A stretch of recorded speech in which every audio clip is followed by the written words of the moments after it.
This is my 1986 Jeep Comanche, but this is what it looked like 8 years ago today.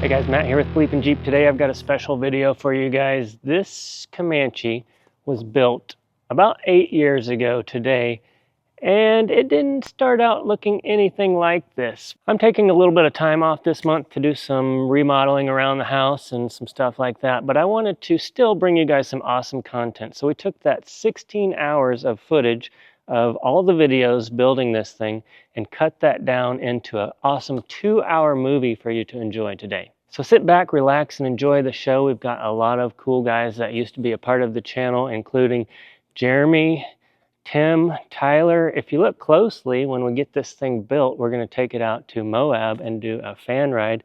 And if you look closely in the background there, you'll see Nate before he even became a partner with BleepinJeep. So see if you can spot him.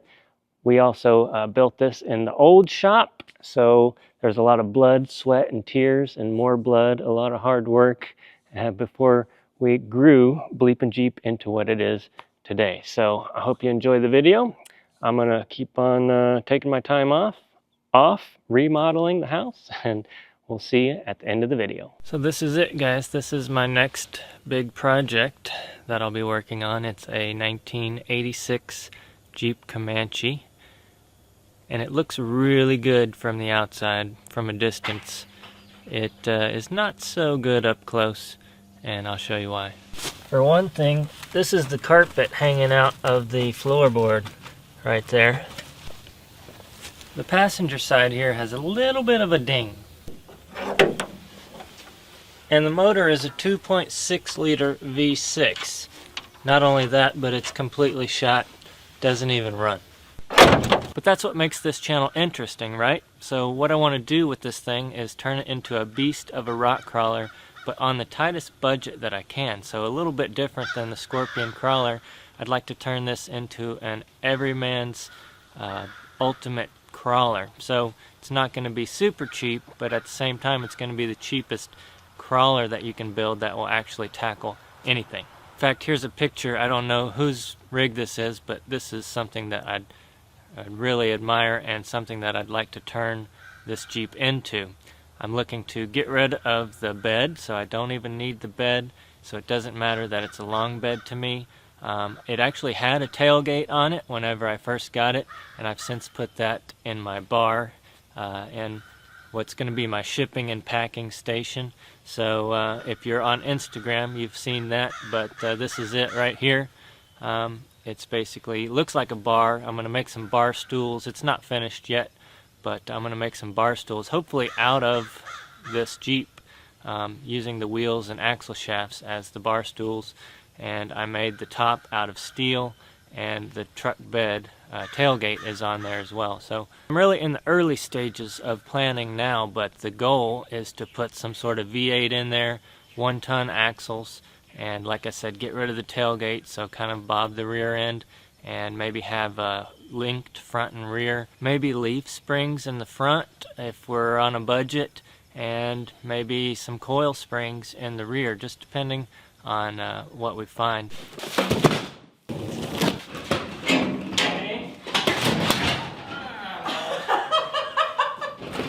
The first thing I'll be doing is stripping it down. So I want to take the bed off. There's a rear bumper back there. I want to take the axles out. We'll take the engine out. I'll try to straighten up this, looks like a tree fell on it right there. I've got some of the extra of these pieces. Basically I just want to use the cab and probably the front grille and everything. Maybe make some half doors. Looks like there's a big dent right here too. We'll have to figure that out. I guess I'll also start stripping the interior.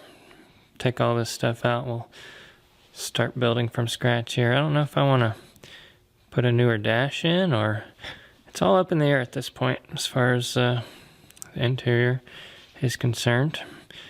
Haven't really thought much about that. That's kind of secondary. Okay, time to get started on this thing. I think the first thing I'll do is take the bed off, so let's do it. Now you would think that'd be pretty simple. Just unbolt some bolts and pull it off, right? I can see 6 bolts attaching the bed right now.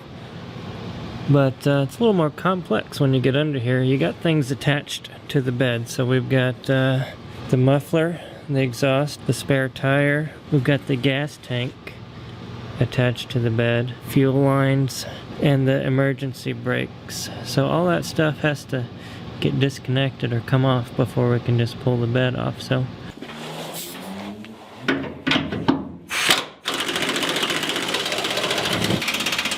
look at this. How many of you Cherokee guys hate these things on the gas tank? You can't get a ratcheting wrench on there. A deep socket is not deep enough. And you pretty much have to sit here with an open end wrench and just turn this thing all day long. It takes forever until you can finally get enough released on there to lift that thing out of there.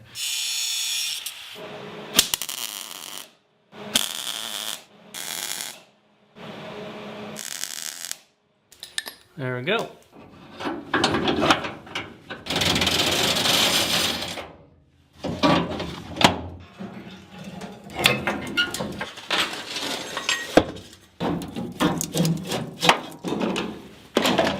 So a lot of these wires are both connected to the bed and to the frame, so I need to pull out every wire. There we go. Okay, let's see what happens here.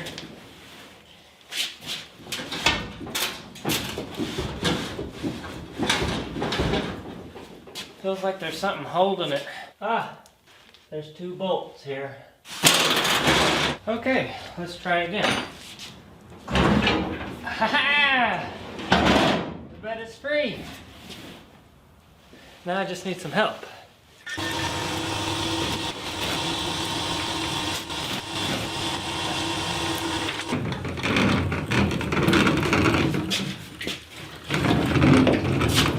Hardest part of this whole project's gonna be wheeling this outside without blowing myself up.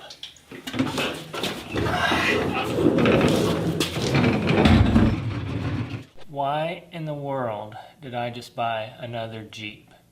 Check it out.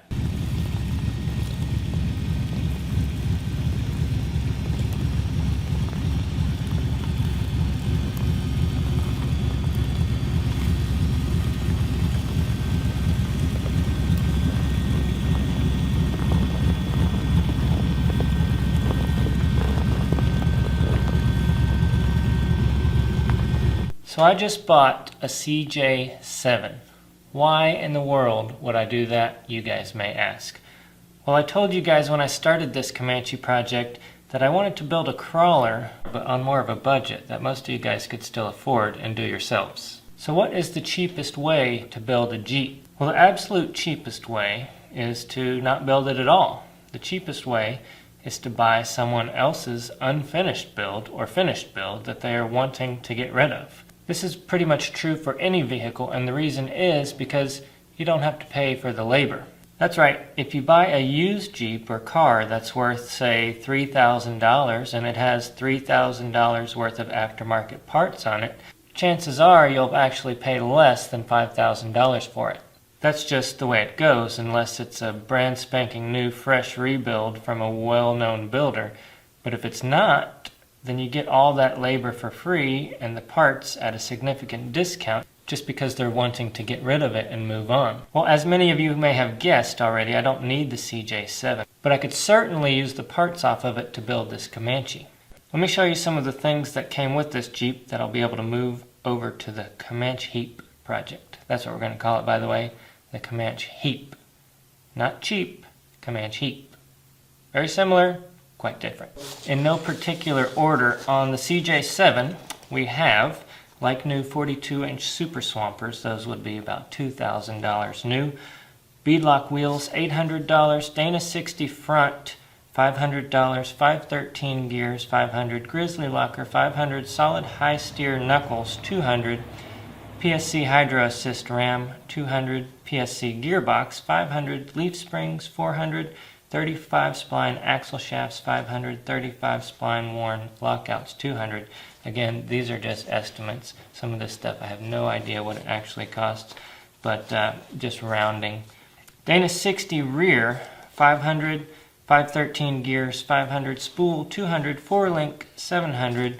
That's because of the tubes and the heim joints and everything. Those can get very expensive.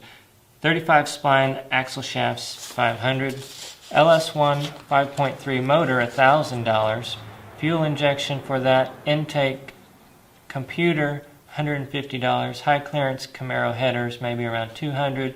Mufflers, 100. Better cam, 100. High clearance oil pan, 200. Beehive valve springs, 100. Again, that's not taking into account all of the time spent putting that together. So, you know, taking the engine apart and putting the cam in, none of that was included. It's all in there. All I have to do is drop it in. Atlas transfer case with shifters, that cost you about $2,000. This one is actually brand new. It has one ride on it.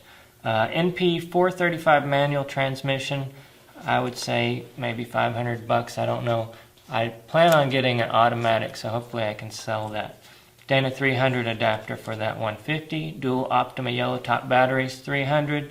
Dual battery solenoid, $150. 50-inch light bar, $150. 12-inch light bar, maybe $45. Rock lights, rugged ridge radio, $200. Waterproof stereo, $100. Racing seats, $400. Harness, $50. Custom fuel cell, $500. Fuel pump, there's an extra fuel pump in there, $100. LED brake lights, $50. Warren winch, maybe $600. York onboard air and the tank, $500 maybe. 1410 drive shafts, you might be able to buy those for $400. Aluminum radiator, $200 at least. Fox coilovers with reservoir, maybe $500. Artec coil towers, $200. Brake lines, $200. Cobra CB, $150. BDS shocks, $50. There's also some parts that I'm not going to need, but maybe I can sell, like the CJ frame, $200. The tub, $100. The roll cage, $200. The dash, the tailgate, the aftermarket fenders, $50. The bumpers, the rock sliders, $50. Tuffy console, $50. Speaker pods, windshield, and the light bar mount, $20. So if you add all of that together, you come up with $18,715 in parts if they were new. All of which are not new, but I can move those over to the Comanche for the price that I paid for the CJ7. And what was that price? It was more than I wanted to spend on the entire Comanche build, but I think it was well worth it for all the parts that are in there. We'll have a really cool crawler by the time we're done with it. I paid $10,000 for the CJ7. Is that good? Is that not good? I don't know. You tell me in the description below.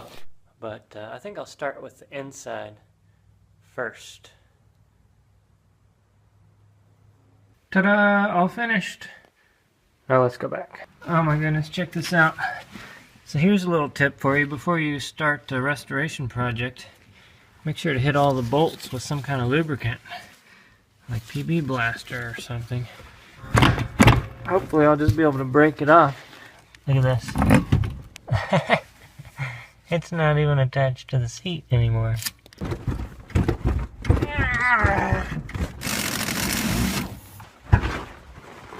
Oh! Haha! I got it. I think I got it.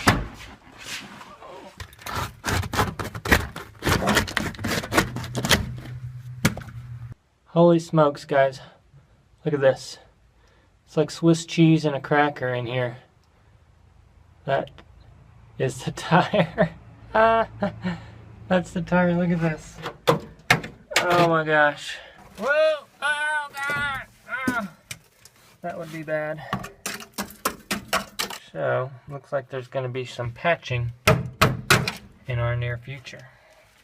I've got all of that on the driver's side. And on the passenger side, I've got all of that up front there. And there's a hole right there as well. And there you go. Look at all that junk that came out of that little hole.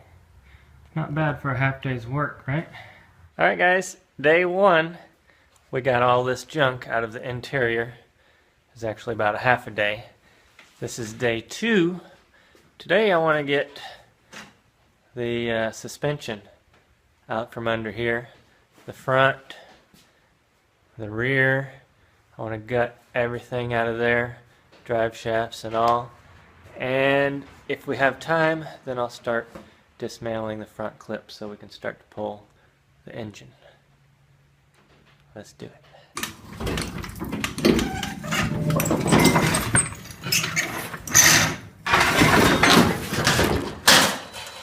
Ta-da!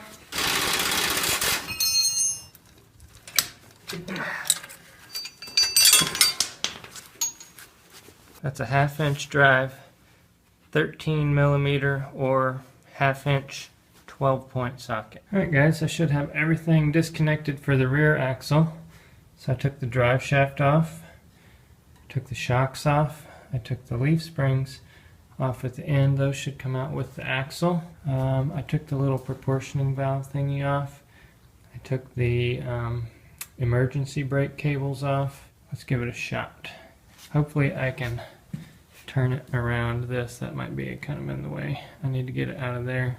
It's kind of cramped up in here.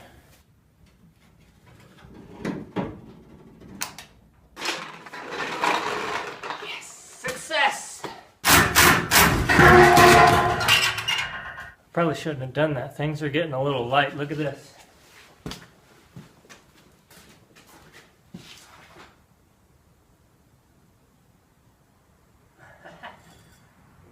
Takes one finger. Next up, what I want to do is take the motor out. Of course, the transmission's going to come with that. Probably need to remove a lot of the front clip there as well.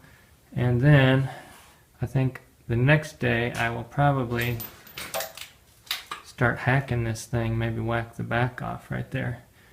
I probably won't whack too far because I don't know how much of that I'm going to need, if any. Ideally, I'd like to have none of it showing. Today what we're working on is floorboards, yay! So I watched some videos online on how to replace floorboards. It seemed very, very simple. So in the video they said to lay this thing down on the floor and then trace around it and then cut about 1 inch below that. Well, the problem is, obviously, like I already said, we've got these supports in the way, so I can't get that down far enough. What I'm going to do though is cut the floor out just beyond this, or behind it, right about here. And I'm going to cut short until I get that piece out. You can see it a little better on this side. All that has to go before this will even lay flat in there. If you can see, it's bumped up about 1 inch or 1.5 inches. Then at that point, I'll lay that down in there, trace it, and then cut a better, more accurate line. So here's where I'll make my first cut, and then I'll come back and make a more accurate cut. It'll probably be somewhere around there, and then I can weld it all together. It looks like it's just gonna cover that hole right there.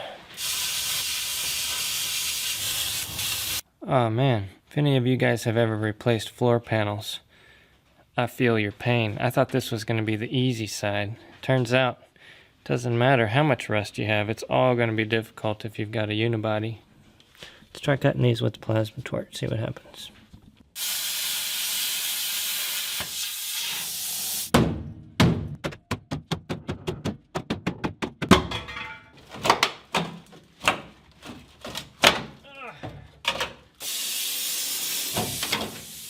So, I went around and cleaned up all the edges. That way I have some actual metal to weld to.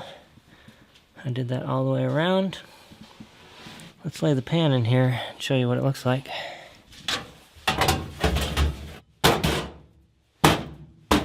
I made some relief cuts right there, oops, and on the other side, and that lets it conform to that curve much better. It's day 3, maybe 4, I'm not sure. Anyway, I'm going to show you what we've done so far, where we're at, and then we're going to do a little bit of work. It's actually going to be the point of no return.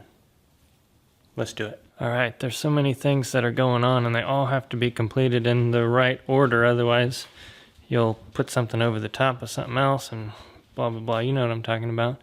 Anyway, so what we've got going on now, the engine's out. Of course, the axles and everything are out. So what we're doing today, or right now, I have 2 jack stands, or 4 jack stands holding the whole vehicle up right here.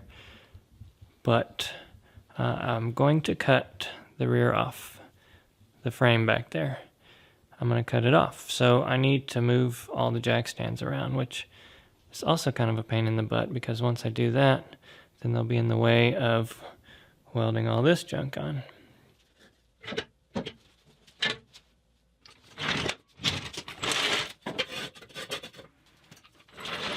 I'm going to cut it right here, basically at the cab.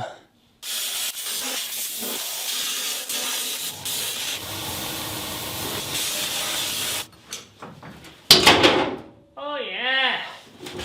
Uh-oh. Oh, holy crap! Yeah! What? Oh yeah, let me know if you guys want to see the full 14 hours of build footage on this thing. You guys can watch all that by playlist. So if you go to my YouTube channel, under playlists, it'll sort all those videos from start to finish. But a lot of people find that difficult to figure out or how to do. But let me know if you want to see all 14 hours of this build in one video.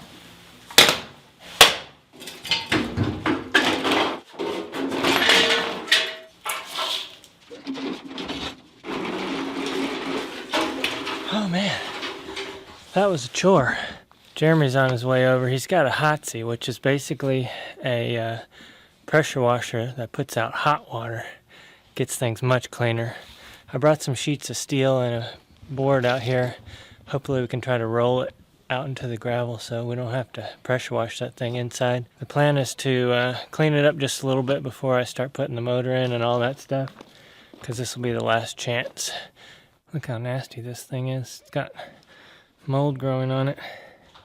I thought it'd be kind of fun to leave the mold on there, being as it's the COMANCHEEP project, but ew. You see him flying?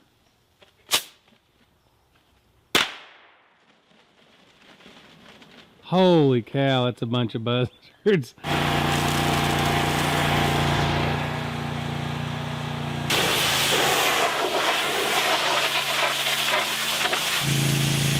I've got a flamethrower on here. Whoa.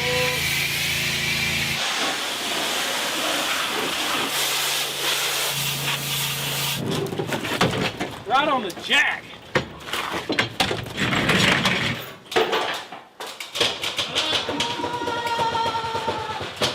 There you go. Look at that, guys. Now that it's pretty cool. Jeremy helped me do that. And the reason is so that it'd be easier for me to weld and grind and cut and everything underneath there. I've got these JCR frame strengtheners over here, but they are made for a Cherokee. The unibody of this Comanche is completely different than a Cherokee. Nothing about it is the same. So I'm going to try to make these JCR frame strengtheners work.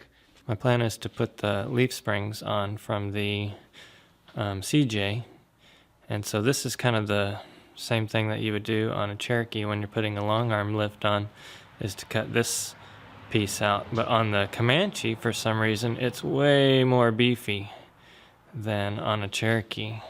Not only does it have this bracket here, but then it's also got this other huge bracket that runs way down here.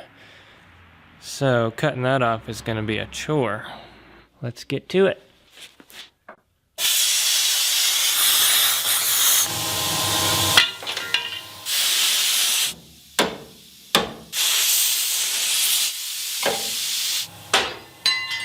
The reason I'm doing this is because I want to be able to plate the entire unibody subframe. A lot of this has spot welds holding it in.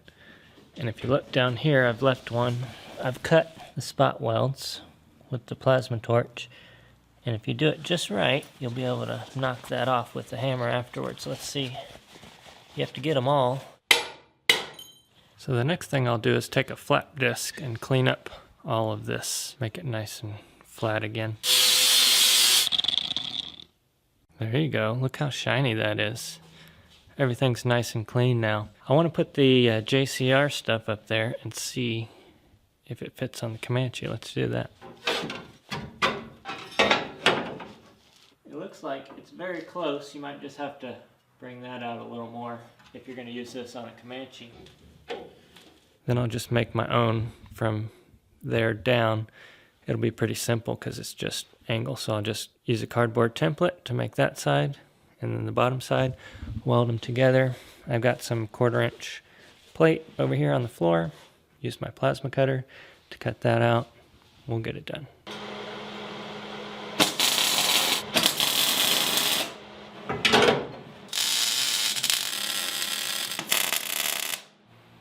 So I welded that piece on and that piece on. This is the template, and then I'll make another template for the bottom.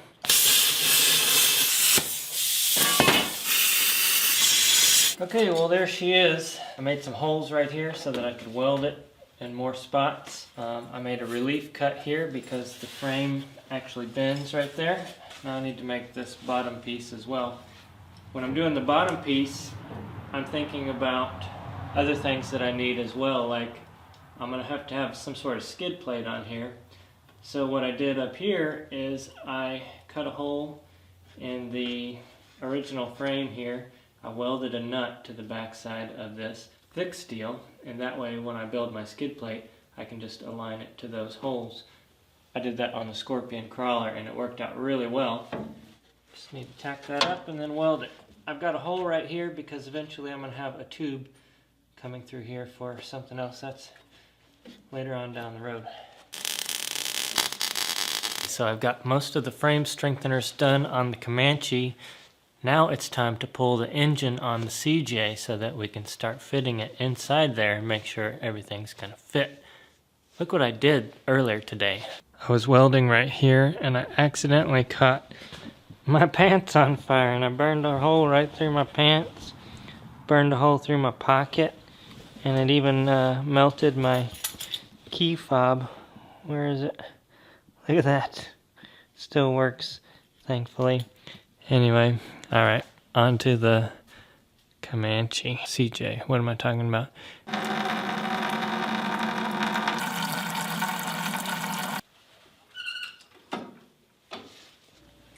So to make the swap as quick as possible, what I've been doing is taking each wire that goes from inside the cab to the motor and disconnecting it somewhere and labeling it. So if you look here, let's pick a wire. Right here, this wire ran all the way back to the fuel pump. I disconnected it right here, and then the other side, I haven't pulled it all the way back there yet, but I labeled the other side as well, fuel pump. So I know where those go. I labeled all the hoses, so that one is to the pressure gauge for the York air compressor, and this will just help me later on when I go to put everything back together. I don't have to try to figure out what goes to what. That's the tack signal. Whoa! That did it. So we've got the Comanche all stripped down and ready to go. Here's the CJ. What should I do next? I think I've got some time to kill, so I think I will start stripping the front axle off of this today. Let's get started. Okay, the axle is loose. How's that? Does that look straight?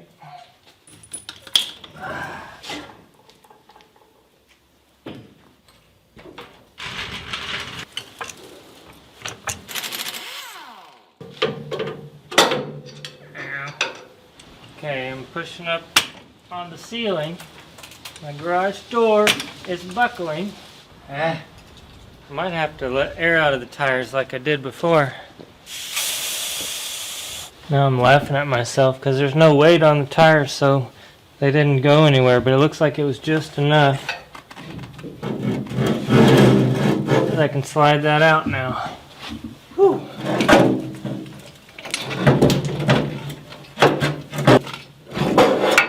we go. Whoa.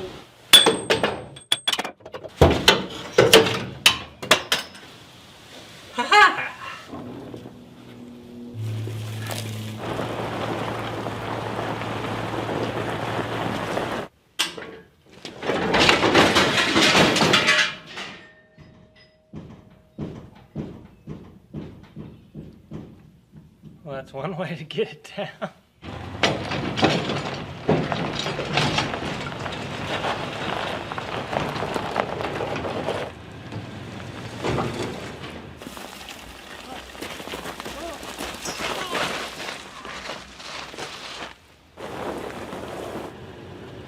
Alright guys, check it out. Now instead of having all these hangy bits hanging down and moving around, when the spring flexes, instead it's going to move out in this box, and when it comes back it'll move back in. When it compresses it'll move like that.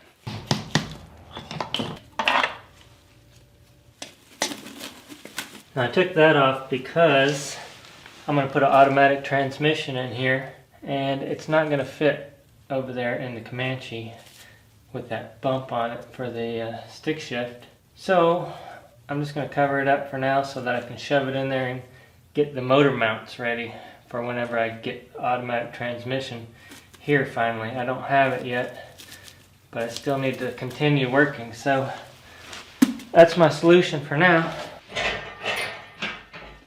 It's going to be a tight fit. We knew there was going to be problems, and I found my first major problem. It looks like the frame rails of the Comanche are too narrow for the exhaust on this motor. I'm gonna have to take this back out, pull the bottom part of the exhaust on there, the collector, and then see if I can shove it back down in there. Let's see what happens. Whoa. I guess you guys couldn't see that, but I made some relief cuts. It's going to take a while to fix that later, but we'll worry about that later. By doing that, now I can move the transfer case up higher. Maybe that'll make the engine feel better where it's at. This is as close as I can get the motor to fitting in there right now. As you can see, it's well above the hood still. Everything is in the way. The headers are in the way. They won't fit between the frame rails for one thing, but it's also going to be in the way of the steering.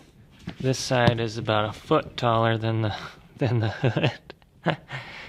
This is going to be a lot harder than I thought. So I think my first step right now, I'm going to take it back out. I'm going to make some marks right here, and I'm going to cut the frame and notch it so it'll have a big huge chunk missing out of it right there. Then I'll have to plate it, obviously, and make it strong again. I'll have to do that on both sides, this side too. I'm just going to notch it and try to fit what I've got in there. Down there is where I'm going to notch. Right here, I'm just going to cut this out for the heck of it, so I'll have more clearance here. I can't even get my finger through right now. And then right here is where I need to plate it so that I will have something to mount the motor to. That's where the motor mounts come across right there. And then I'm also going to cut this off right here just to give me more room. Well, there's your problem. I guess in hindsight I should have taken this off and put this in here first. But it will not go through there. You get the idea.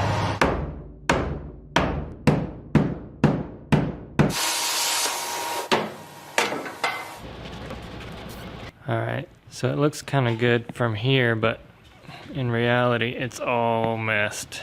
It's still way too high. The back's fine, the front is too high, and it's still hitting on everything in here. It's those headers. But I'm one of those guys who, if I start to do something wrong, I like to finish doing it wrong. I don't know what it is, but that's just the way I am. So it needs more cutting. So what I've decided to do, cut the entire frame out from here back to the firewall. I'm gonna have to do that on both sides too. If you look over here, wedged in there right now. Right now the whole motor is sitting on the frame right there. I'm going to cut the entire frame out, and then I'm going to have to make some sort of frame, probably from here to here. I'm just trying to do this on a budget, as cheap as possible, without buying new parts. Those are really nice headers. I don't want to go buy more. I don't even know if the other types would fit or not. I guess I could have done some research. I'm really bad about that. But I'll make it work one way or another. We'll get it in there.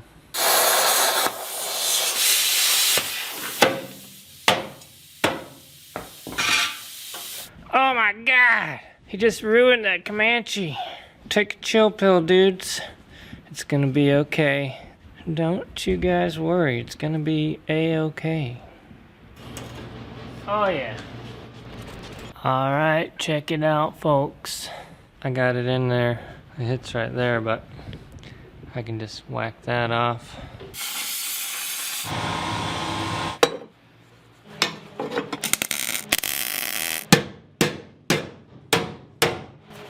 There we go. Later on, once I know that that clears with the motor, I'll come back in and weld it all up. Alright, check that out, guys. Not what I wanted to spend an entire day doing. If I just do this, I can use the headers I have. Everything will work. I still need to weld this up, make sure it's going to be strong enough. I smacked the firewall again a few times, and now I'm contemplating on what to do next. Jeremy's supposed to come over tonight and help me with something. I just don't know what I want help with. Maybe putting these axles under here so I can get a look at what it's going to look like. Look who's here! Yo! How's it going? Everybody ready to build a COMANCHEEP? Jeremy's helping me get these axles situated. We'll move the table around a little bit, move the Comanche forward so I'll have room to build back here. It's looking good. Looks like I'm gonna need some more fender clearance. I haven't recorded in a while because I've been working on tube, and I know you guys, a lot of you guys aren't interested in the tube work. If you are, I have a lot of that on the Scorpion crawler project. This is what I'm working on right now. I've got this plate back here. That's solid 1/4 inch. It conforms to the tub of the Comanche. Then I've got these tubes coming out. They actually go in the frame. So that tube right there goes to the frame, through the frame. And then this tube right here comes all the way through the frame and out here, up and over the rear axle. And then I'm gonna double tube it. So I'm gonna make a tube frame basically. And that's what I wanted to show you right now. So I'm making these little tiny guys right here. So this is the exciting part. This is where it actually starts to take shape and look like a vehicle instead of just a cab. Isn't that cool? I'm getting excited now because I can actually see it come together. This is a must-have device for finding angles. I like to match this angle with that angle. That's pretty cool. I like it.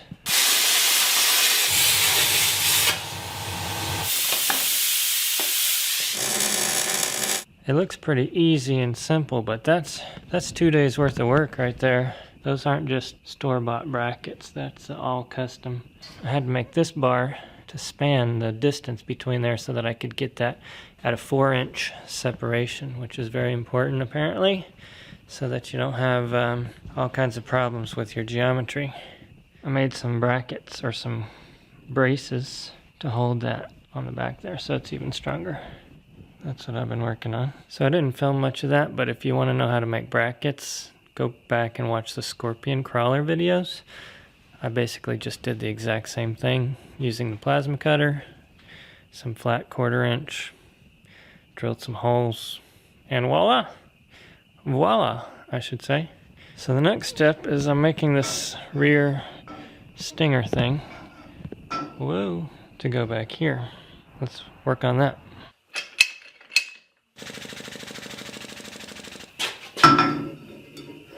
Mark it out on the table here, so we'll make a line here, measure out, what did I say, 31? Now we'll lay these on the table, and I'll know exactly where they need to line up. So right there, and right there. All right guys, so here is my rear stinger. There you go, check it out. Now I just need to tack it up. Rear stinger, complete. It's like a jungle gym now.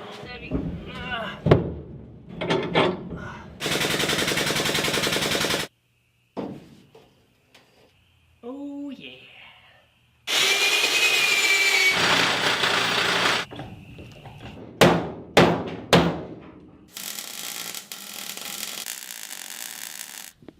That sucker is almost good as new. If I were to put some paint and Bondo on there, probably wouldn't even be able to tell that it had been smashed in. That's the crease line right there. It was creased all the way down to there. It went in like this, and then up like this. Here's what I was working on just now. What is that, you may ask? Let me show you. So that is a mount for my gas tank. This gas tank came with the CJ, and I was able to repurpose all that for this. So that sits there, and then this goes around it. One on each side, and it bolts it down into place right here.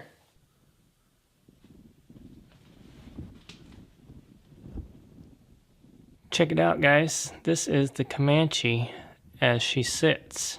The 4-link back here, I just took the CJ as it was, all the links off of it, and made this fit. So it's going to be a little longer than I had anticipated. I think we measured it at like 139 inches or something, the wheelbase. It's going to be really long. What else did I do?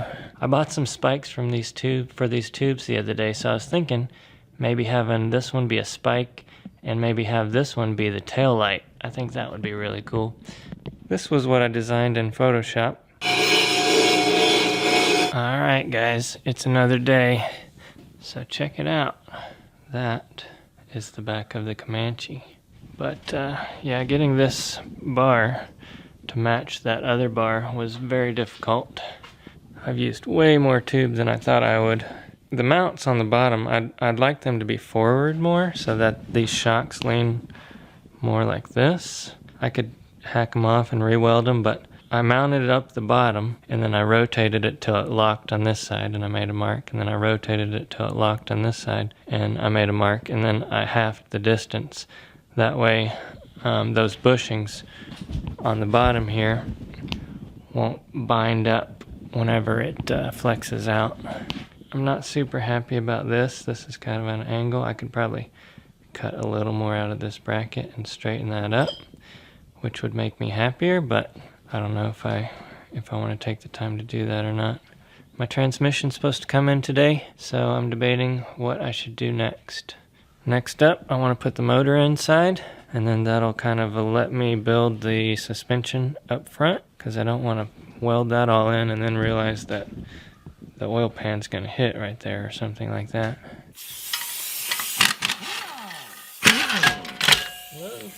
Alright, I saw this on the internet somewhere. We're going to give it a shot. We need to get this pilot bearing out, and I don't have any kind of puller. Alright, so tell them what you're going to do and ask them if they think it's going to work. I mean, like, I understand the concept, and I hope it works. So what you're supposed to do is you find something that goes in the hole that fits tight, and then you stick a bunch of bread in the hole, and then you just keep shoving it in there until it pops this sucker out. So is it going to work, or what? What do you guys think? Create a yeast invention? Oh, it's working! That's a cool... Ow! Yo! Yahtzee! Oh, It came out.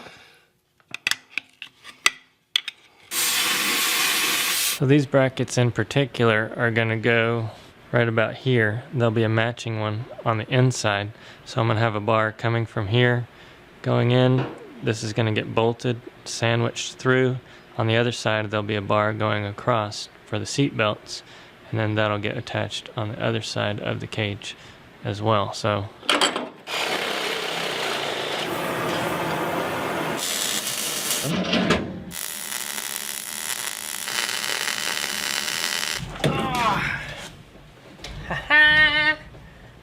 Oh, perfect angle, perfect spot for the shorties. You know who you are. I like it.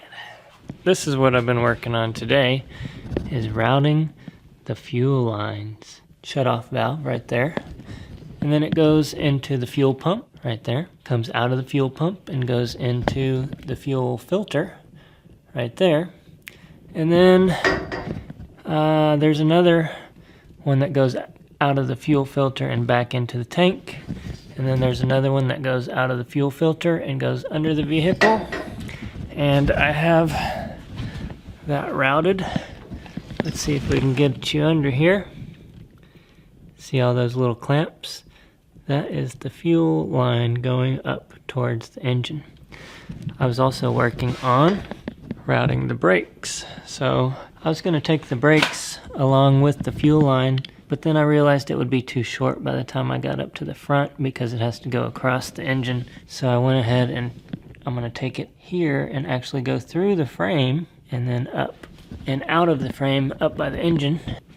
Out of the frame right here, and that'll give me just enough length to connect to the brake booster, their master cylinder, without having to buy additional line. And the fuel line is on the wrong side, but I have plenty to work with because it'll come around and attach right about here somewhere. Oh yeah, I got both seats mounted. So both seats are in. It attaches through the cab to the roll cage, so there's that.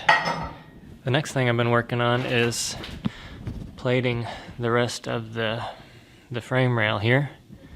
So I'm gonna come, I stopped here before, and then I'm gonna come all the way out, and then I think that's 8 inches in front of this piece here. It looks like a lot, but really once you get the bumper and stuff on there, that's about normal for mounting a winch on there. Actually the winch is even wider than that, but I plan on making the bumper kind of come out like this and then go across. This is a built TH400 with a reverse manual valve body, which means that instead of going park, reverse, neutral, 3, 2, 1, it's going to go park, reverse, neutral, 1, 2, 3.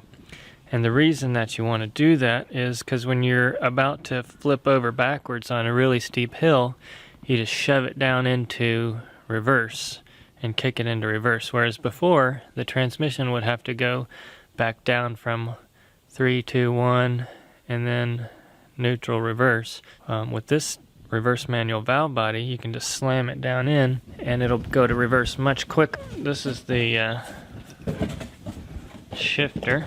So it's called reverse rat gate shifter. Park, reverse, neutral, 1, 2, and 3. And the weird thing about this, I've never had one, but I'm going to have to shift it manually.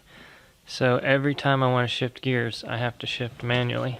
But I don't know how I like that, but it's pretty cool. So say you're climbing a hill, you're about to go over backwards, all you do is go like that, kicks it into reverse, and you save yourself. This was built by a really cool dude that knows a lot about transmissions. He's local to me. He put a lot of time and effort into this. A custom torque converter with a 2200 stall, and it's also been machined down to fit my flex plate, and I'm waiting on that from Advanced Adapters. So once that gets here, I'll be able to bolt on the transfer case, the Atlas, and I'll be able to shove this motor in there. Hopefully that will help me out with setting up the leaf springs and all the other stuff. It should fall into place fairly quickly once I get that motor in there, because everything else is pretty much just waiting on that. That's what I'm doing today. I'm going to get back to working on these brackets. I got to do the other side. My plan is to come off of here somehow and mount this leaf spring. Of course, like I said, once the weight is on it, it's going to be pretty much completely flat. I'm not sure how that's going to work out, but we'll get it figured out. Oh, one more thing I wanted to mention. I really wanted to bring the tire out in front of the vehicle, like in front of the bumper, so that you have a negative approach angle or a 0 degree approach angle, 90 degree, I don't know, whatever. You know what I'm talking about. The problem with doing that is the further I get the axle forward, well, the further the leaf spring is going to stick out, of course, but also right here, I mean, I'm already going to have a problem right there, you can see, and that's as far back as I can get the tire without it hitting, you know, the rock rail on the backside. So, you know, what do? The only thing I can do is cut and clearance. Try to get the tire back as far as possible, and then cut and clearance whatever I have to. So I wanted to keep all this, but it's probably going to have to go, because I wanted to keep the headlights, and I wanted to keep the stock look of the front of this thing. And I do not want to dovetail it, because I've already done that twice, and it's just a pain in the butt, and you have to cut the hood, and there's just a whole lot involved with doing that. But here's another quick tip for you. So this bracket that I'm making requires a bend right here, because the frame comes along and then it kind of bends this way. So instead of using a torch maybe and heating the metal to get it to bend, or instead of putting it in a brake and trying to break it at the right angle, an easy way to do that is to take plasma torch in my case, or a grinding wheel, and cut almost all the way through. So I left about an 1/8 inch on either side. And then I can take a hammer or put it in the vise and easily bend that. And then once I get it into place, I'll weld this side, and then I'll just weld up that gap, and I'll have a solid piece of steel now with the correct bend in it. An easy way to do it.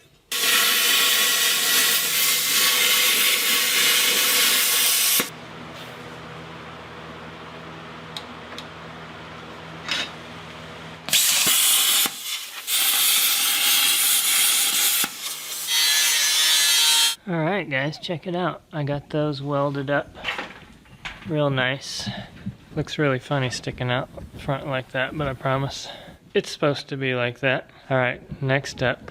I get a lot of questions about how to center your axle, or how to make sure that it's, well, I guess left and right for one thing, front to back for another thing, but also not in there crooked. So the way I do that is plumb bobs. These are used for construction to find plumb. So basically to find level from top to bottom.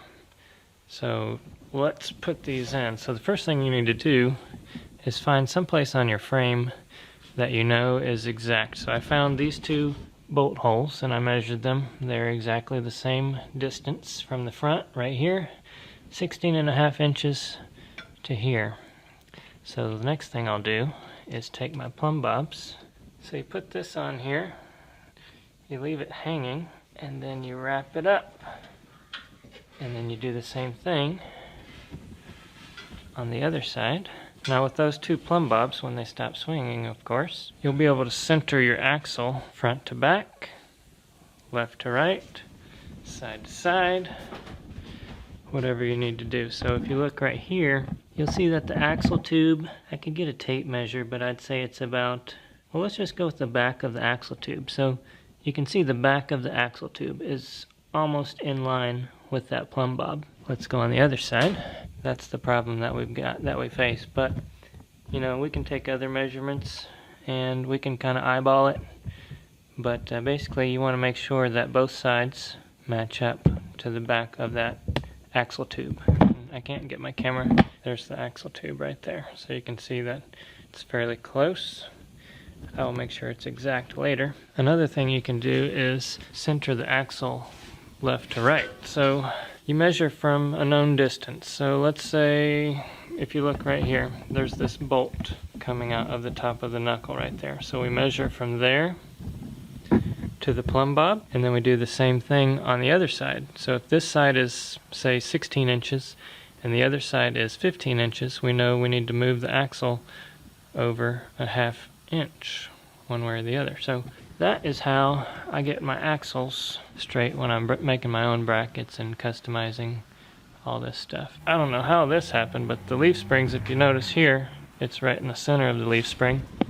And then on this side, it's not quite in the center, this metal piece here. So either my leaf spring is in there crooked, or maybe the axle just needs to move over. I haven't measured yet, but that's what I'm up to right now. Here's an idea I just thought of to make this a little more accurate. I've got a level, and I'm going to put it right on the axle tube, on the back of the axle tube. And then I've got a square. I'll put it on the level, and then I'll make this level, and the square here is actually touching the string. I already measured the other side, and it's a 1/2 inch from the string.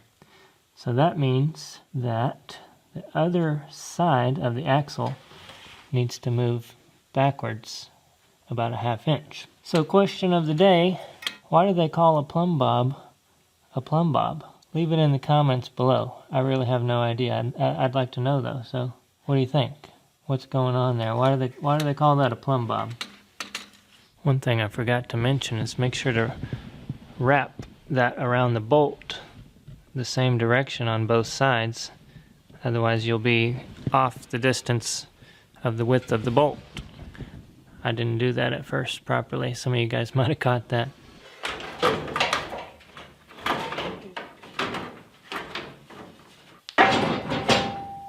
Oh yeah! That looks awesome! Let me explain something here. So I do not like big blocky bumpers. I'm sure most of you don't. I'd much rather prefer something that's real thin and slim like that. Sort of like I did with the Scorpion crawler. It was only 1.5 inches, and it gives you a lot better ground clearance up here. But I've got some issues here, and that is I'm putting leaf springs up front, and technically they should be level with the rear, and as you can see right now they're up quite a bit higher. So technically, I mean, they should be like way down here, like 25 inches off the ground. But I can't get them that low because it's impossible without having like 1 foot perches here. But I need something substantial right here to mount those perches off of. They're going to be hopefully a little taller than this so that it levels those springs out a little more than they are right now. Right now the axle is it's tilted, you know, back like this, or the leaf springs are kind of sitting like that. And from what I understand, when you're crawling up a hill and you go to bounce, it tries to push you backwards instead of, if it's flat, it just bounces like this. But like this, it's going to bounce back and go back down the hill. So this all ties into the bumper because I need a big blocky bumper. Otherwise it's going to look really funny if I have this thin bumper and then have this huge piece hanging down here to try to accommodate the leaf spring perches. So I'm going to have to do something. I better not try that with one hand, but I'm going to have to build some sort of blocky bumper, and then these will pretty much be hidden back here at that point. But it's not ideal, but with the tire size, these are 42-inch tires. They're big enough that it gives you the ground clearance. It makes up for the ground clearance there. So as long as I can make that bumper look better than just a flat chunk of steel like that. You guys know me, I start off with something like that and everybody's like, oh my gosh, that's gonna look so terrible. But usually by the time I'm done, it'll look decent. So I'm gonna, can't stop hitting things. I'm not gonna use that. That was just for mock-up. But I've got a piece of 2x6, and I got a piece of 2x8 over there on the floor as well. But one of those I'm gonna use and make a big blocky bumper, but try to turn it into something cool, and that way I'll have a place to mount those perches. That's very low. And then after that, I think I'll take out this piece right here so that I'll have a place to mount my radiator. Wow, look at that. So not that I have one for this Jeep, but if I ever wanted to put one of those worn Xeon winches on here, that's the size of it. So I just went up to my garage. I've got one on the Scorpion. I took some measurements, made a little template, and I thought I would be plenty wide enough, having 8 inches or whatever, that sticks out. But looks like I need to come out even more. So In case I ever want to put one of those winches on here, this bumper needs to be bigger. That'll work out okay though, because I was planning on having the bumper be thicker here in the middle and then kind of taper off towards the edges, so I'll just start the taper somewhere right about there. So I decided to sit down with a pen and paper and draw out my ideas for this bumper. And then it hit me. I was going to build the most brilliant bumper you have ever seen. This is going to be the most majestic, beautiful piece of artwork you have ever witnessed. The bumper to end all bumpers. The bumper apocalypse. And then I remembered, this is the COMANCHEEP project. I'm just gonna wing it.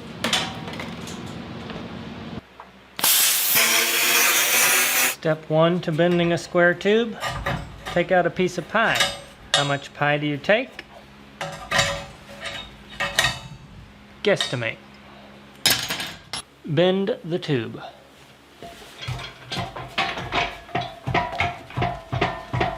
Step 3, actually bend the tube.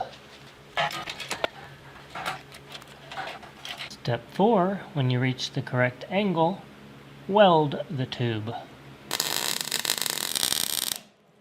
Then cut some holes in your newfangled creation.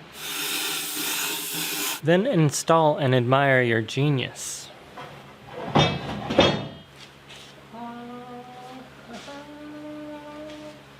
Check it out, guys. Advanced Adapters was able to get me all the adapters I need to put the TH400 on there and the Atlas. So that was awesome. Last night Jeremy came over and helped me with that. And then we shoved this motor in here, which was awesome. Everything was looking good. And then it just, everything hit me at once. Yeah, so an LS truck motor is just not supposed to fit in a Cherokee. If you remember, I cut the frame so that the headers would fit in there. Of course, if you had the right car LS motor and the right intake and the right accessories on the front of this motor and the right exhaust and the right radiator and the right brackets to mount everything up, then it might just fit. But in my case, there are so many issues. So everything is just so tight. We had to, come on, what's the deal here? We had to cut right here. Of course, I routed the fuel line right next to the header there. The steering shaft right here was not clearing the header, so we had to drop the motor down even lower, and we also had to tilt the motor slightly to the driver's side, lower on the driver's side. So that was fun. We finally got the steering shaft to clear. But then, look down here, the Comanche's already sitting really high, like probably so high it's gonna scrape the garage door coming through. And I have zero, well, maybe a 1/4 inch of up travel. So quickly realized that I'm gonna have to change the steering around to the front instead of in the rear where it was. So that's gonna be fun. Also realized that these slider boxes that I tacked up here temporarily are at the wrong angle. So that's fun.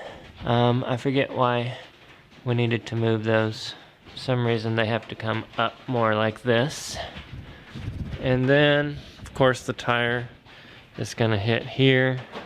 And then this morning, I just put the gearbox in here just to check out the clearances right here. So here's the power steering pump, and here's the gearbox. And of course, this shaft has to go on there, so that's not gonna work. And then this hose has to come out of here, and I can barely even get my finger through there, so that's not gonna work. So, oh man, we had more issues. We've got more things going wrong than we've got more things going right at this point. So it looks like I'm gonna have to move this gearbox forward. I'll have to get a new pitman arm, of course. Right now the pitman arm is up into the power steering. Even once I do that, I'm still not sure how it's gonna clear the motor right here with this, because this will have to come up, you know, through here somewhere. Actually, right now, technically, it would be right about here, which isn't gonna work. So I'm probably gonna have to move the power steering box out front quite a ways. Oh man. So if I don't make much video now until then, that's the problem. It was also tough just getting this motor to clear. Of course, this is the truck version, which, you know, I could have got the correct LS, I could have got the correct intake and the correct headers, but that wasn't the point of this project. The point of this project was just to take all that stuff from the Comanche, from the CJ, and slap it in here as quick and fast as possible. So I'm gonna get back to work. If I find anything interesting, I will let you know. So at this point, I'm really bummed out that things aren't working out the way I expected them to. But I guess the next step, the only thing I can think to do is mount the engine. There's not too many ways to mount it, so instead of trying to worry about the steering right now and all that, I'll just mount the engine and try to figure that out later. I also forgot to mention that the radiator that came with the CJ, I was planning on using that, but it's not going to work either, so lots of problems. I'm going to remove this because I won't be needing it anymore, this whole tower. And then I'm going to make some sort of bracket that comes off of here, off of this quarter plate that I made, and goes over to the motor mount. Mount this side, and then I'll do the other side, of course. And then the motor will be in place, and then I'll have to, of course, make a transmission mount. That'll probably go with the skid plate. And then I'll have to worry about the steering.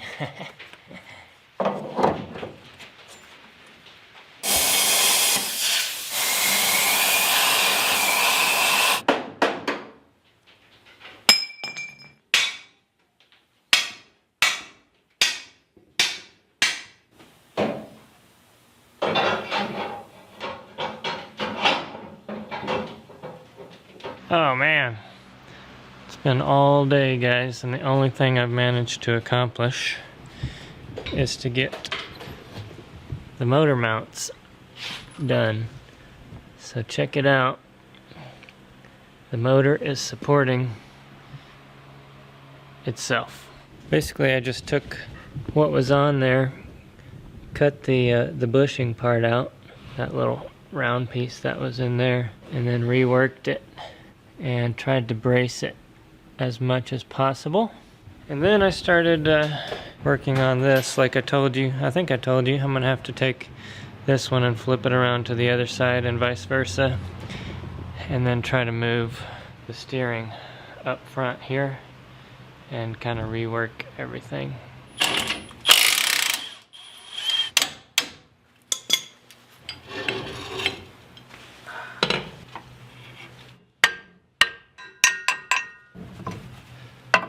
So this high steer arm has connections on both ends, whereas the other one only has it on the rear. So by swapping them around, effectively, I'm going to put this one on the other side, of course, but by doing that, since the other one only had it on the rear, it turns it around and moves it over the front. We'll move the steering to the front, and hopefully everything will be good. I can't say for sure.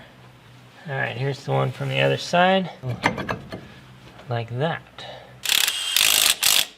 It's another day. I don't know where we left off, but my buddy Jeremy's here. I want you to give him an update on where we're at. Update on that. I would say that Jerome's pretty comfortable on his beer level right now, so that's good. And the front leaf spring hangers are in. We got the steering under control. We'll have the ram mounted here in about another hour and a half, probably. And then all we gotta do is hour and a half? Yeah. That's pretty well, that didn't take that's us pretty quick. Well, we did these front ones right here in what, 2.5 hours, and we ate dinner. So these are gonna have to come out much further. Not going to have any place on the back to attach to. I'll have to build custom boxes all the way around there. I think they're going to like our 2x4 setup. Heck yeah, everybody would like that because they're going to freaking appreciate the ingenuity there. I mean, how many other rigs have 2x4 leaf hangers? I know. You know, that's just to keep you from getting your, that's kind of like curb feelers for the front bumper so you don't scratch the paint. That's what it is. I got the exhaust in. I've been working on this every spare, well, not spare, just like every second of the day. I'm out here till 2 o'clock in the morning and then go to bed, and as soon as I wake up, I'm out here again. So with this mounted all, or this turned all the way, and then here's the ram. We're gonna put this jobber. Oh, it's leaking. Yeah, that's what the bucket's for. We're gonna put this jobber like this on the tie rod. I'm gonna make a little skid plate protection for the ram. It's gonna go underneath up there and sit just like this. And then we'll have us a cool little skid plate off the bottom of this. It comes right up and protects the ram because Matt drives pretty nuts, so needs protection. We made a cool skid plate. I think it's pretty awesome. That little dude right there, it's kind of like shaped like a wave. Or a Nike swoosh. Or a Nike swoosh that holds the other end of the ram. There it is, folks. There it is, folks. So we found out that the front drive shaft is almost perfect. I just need to cut an inch or two off of here and it'll work. The rear drive shaft though needs to be 53 inches and this one is only what, about 25? So definitely need a new rear drive shaft. Having the donor rig saved so much time, don't you think? So much time. Like just, it's the little things, like even just the drive shaft already having the U-joints, all the axles being built, for the most part all the wheel bearings are together, the link mounts are already on, the brake lines are run. Like we're talking about the hydraulic ram has a Delrin spacer inside of it so that you can limit the ram correctly so that it doesn't push on your knuckles, like because it's a ram. So if you don't limit the ram's going to continue to push when you go to lock. So like that spacer's already in there. So like, you know, heck, that's hours of work. Take a ram apart and get it all the way down to the thousandths and get your Delrin spacer perfectly mocked up. So there's like tons. Like think of the motor. It already got the camshaft in it, all the accessories, the yoke air compressor. Computer's already sitting there, already done. Yeah. All the brake lines and everything. Fuel lines were already there. Get you a donor Jeep. And build you a new one.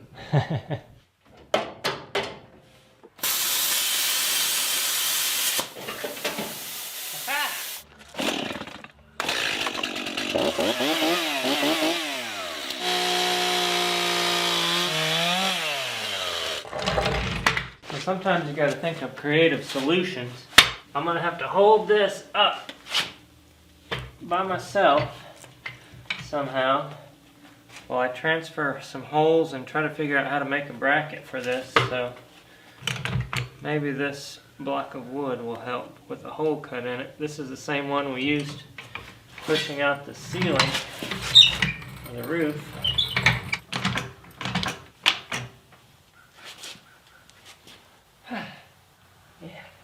So if you're wondering what I'm doing, I'm trying to move the gearbox forward. So the original position right here wasn't going to work for several reasons. For one, it doesn't clear with the motor. But for two, I moved the front axle forward about a foot, I'd say. And so your tie rod and drag link and your gearbox all move forward as well. So this guy right here, oh, it has to be in front of the tie rod and above the tie rod. So your gearbox has to be in the same position. So to get that to work, I had to move it out, a lot out. So that is what I'm working on right now. Fun stuff. It's gonna be one cool 1-ton LS Comanche. Don't mind the bumper, it's still a work in progress.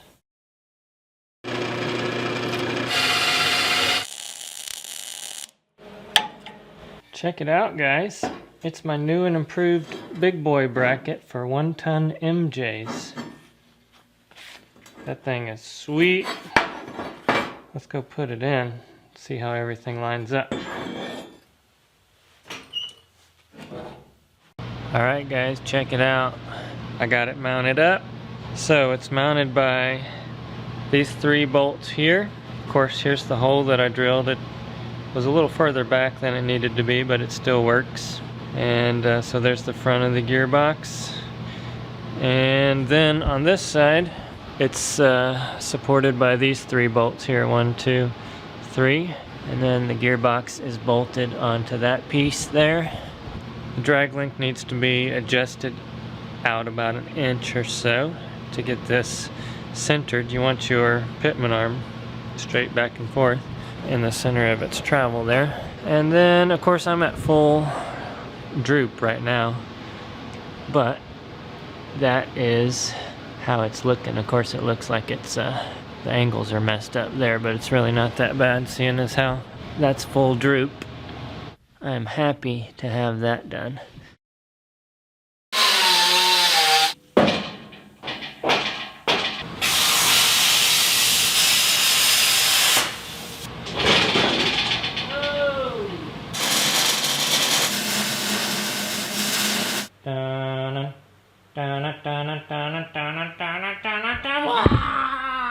Check it out, guys. Now that is sweet. Not only is it a slider box for my leaf springs, but it's also a security system. You get anywhere near this thing, that will bite you. Now if you don't know how these slider boxes work, let me put this camera on a tripod and I'll let it down and show you. It takes the place of your shackle on a leaf spring.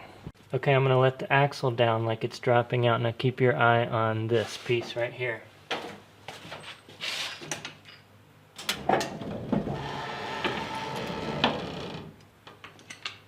Isn't that cool?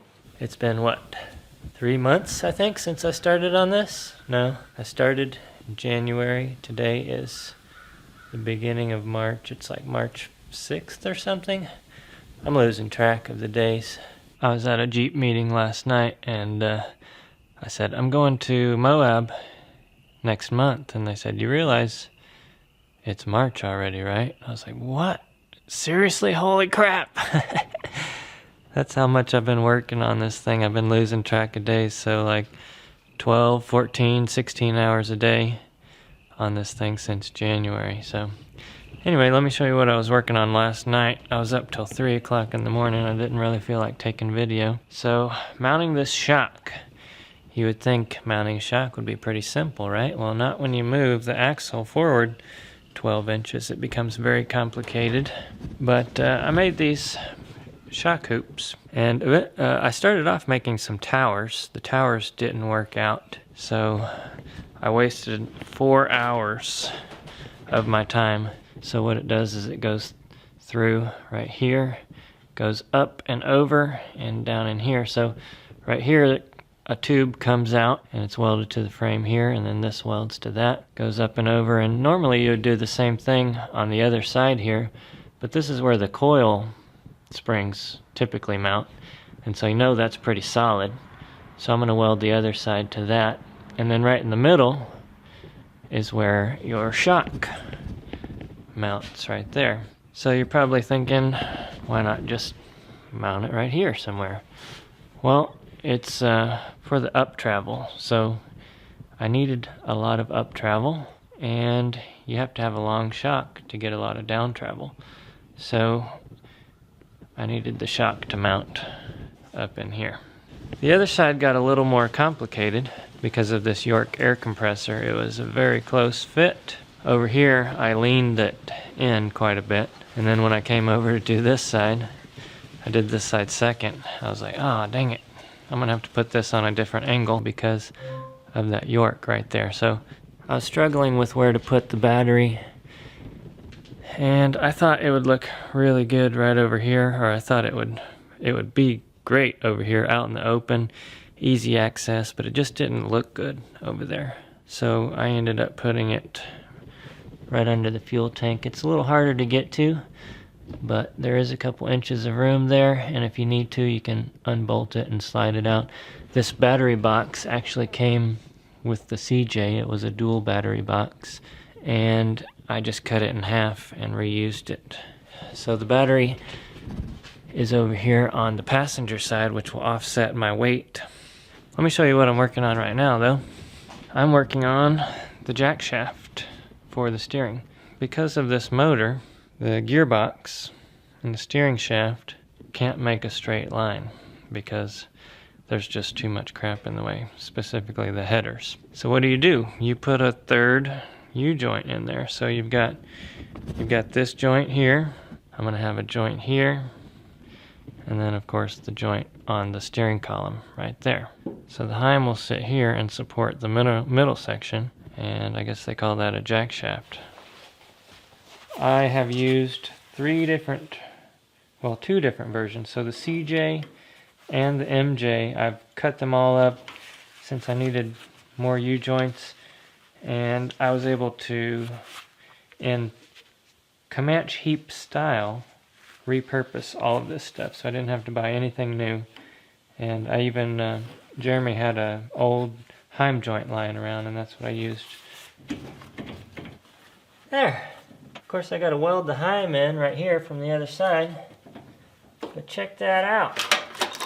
Now that is cool. I've never done anything that complicated. Let me weld that up and we'll turn the steering wheel and see how it works. Alright, watch this guys. This is super cool. I've turned you sideways, so if that bothers you, just tilt your head.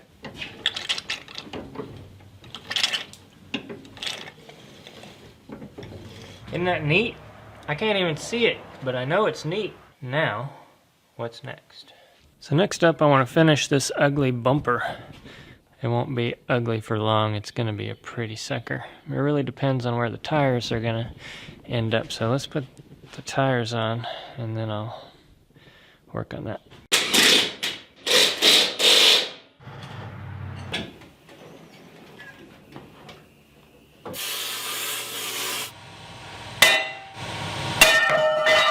It's starting to look sexy already, you gotta admit. That's looking pretty good and I'm still not done yet.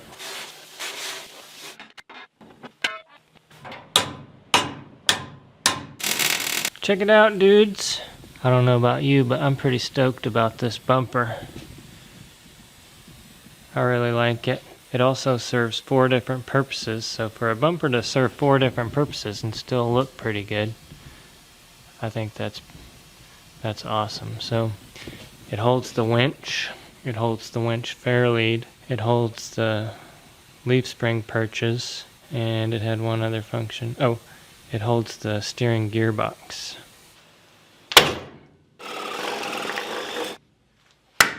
Oh. Ha-ha! Alright guys, right now I'm working on the skid plate. And once again, I made a cardboard template. As one commenter called it, CAD. Cardboard Aided Design. I like that. It's gonna go like this, whatever. I've traced it out. Let me show you what else. I was able to reuse part of the skid plate of the CJ. So I didn't want all that metal to go to waste. It's already got a nice little crook to it, which really helps out. Yeah!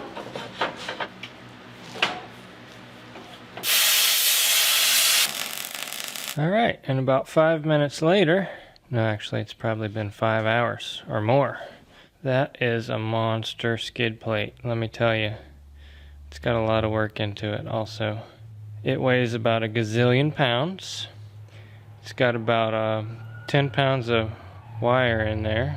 That is the transmission support, and then this is where the oil filter is on the LS, so you change it right there. This hole right here is a support. I don't have it in there right now, but there's a support up front that comes off of the motor mounts, and then I've got some strengthening stuff going on right here. So the original plate was 3/8, and then this stuff that I added is 1/4, and then I added a lip to the front to make it stronger. Hey folks, I'm at Matt's garage. He's out of town. Told him I'd help him out a little bit. He didn't really know what I'm gonna do exactly, but he left me a bunch of parts. We're gonna try to do some stuff for him, make him happy when he gets back. First thing I'm gonna work on today, wiring. The wiring on this thing is already done, but it was plumbed for a front mount battery, right? So the battery was normally in the engine compartment. So now the battery's in the back. So we gotta extend the wires from there up. Well, this is gonna be awesome. It's gonna help out like a ton, and looks like it's some like super good quality. So that's a huge, huge plus. Added the negative distribution block right here. It's only got one engine ground and the computer ground that there is. There's only one body ground that I can find, and it might be because it's on a Cherokee frame. It doesn't have rubber body mounts. It's all in one. There may not be that many grounds on this thing like normal. But either way, there's the power distribution block. The one that's open will come from the battery. I'm not sure exactly how Matt wants to do it yet, but I imagine it'll go through the kill switch in the cab and then to there. And then on that same lug, he'll probably run the winch cable off of it, or the winch cable might actually go all the way back to the battery. So whatever he wants to do there. But since this is an LS, has a standalone wiring system. Here's the fuse panel for it, if you want to call it that, the data link connector, and the fuel pump relays just behind that. And then there's the computer. So I got the computer mounted. I was debating on how to mount it, if I wanted it level or flat, or level or crooked. And I went for crooked just because of ease of getting to the spark plugs. If it was straight up and down, it was going to make it a lot harder to get in there if you needed to. So everything's going real well. Got a lot wired up. Super happy about all that. The main Comanche wiring harness is working out really well too. I got it all hooked up. The main power, all those green wires right there are all from the Comanche. And then this black wire here is all from the computer. All this stuff right here in the middle is everything for the engine. I'm gonna let Matt dissect all that, all those wires out. But it worked out really well. So there's just gonna be one factory loop around, up and over. And that's gonna be great. I'm about to call it a night. It's almost 9 o'clock here. Yo! In Matt's garage again, screwing up. I got my boy Greg with me today. We're messing everything up. Actually, we're trying to fix what's already messed up. My boy Greg, I think he's losing it though. He's had too much parts fumes or something. Parts cleaner fumes. What are you doing? I'm working on, what is this, the COMANCHEEP. COMANCHEEP? Yep. Checking it out. It's the first time I've seen it in person. We're going to change out some wheel bearings for Matt and go from there. See what happens.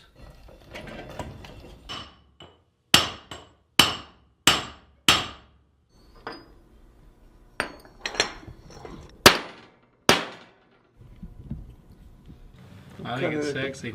Back of that sticker. There you go. Matt, what are we doing? We're about to fire this thing up, aren't we? I cut it a little long because it was You don't tell me, I tell you. We're getting close, ladies and gentlemen. Greg's doing something with transmission lines. Matthew's plumbing a radiator. There's that. And just supplying parts. But can I say? I gotta say Matt. Yeah, you can't say that. You can't say. You can't. You can't say. Matt supplying parts. Yahtzee. What's happening, guys? We have done a lot of stuff today. We had some buddies come over, and everybody's been working hard getting this thing together. Check it out. Big thanks to Jeremy and Greg and Schweinberg. Got a lot of work done. Look at that. Oh, that's cooling right there. Cooling power. We've got the Novak radiator in there. That thing is the biggest, best, coolest, no pun intended, radiator that I've ever seen. Everything's wired. Oh yeah. Look at all them hoses and stuff. Batteries are hooked up. We just put fuel in it a second ago and we're ready to give it a test fire. Its first start. We put some fluid in the radiator, fluid in the transmission, and the O2 sensors are not in, and it's gonna sound terrible because they're not even in. There's just two like 5/8 holes down there that are gonna go when we fire it up. So it's gonna be great.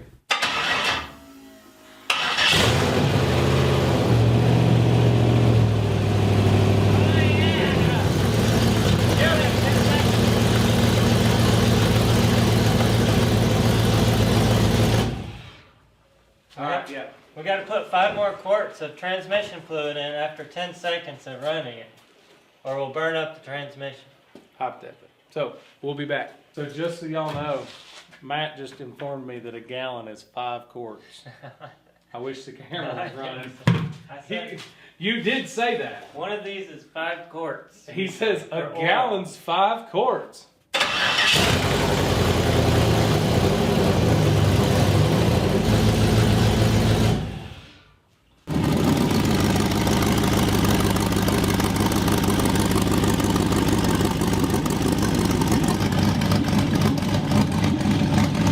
Okay. First,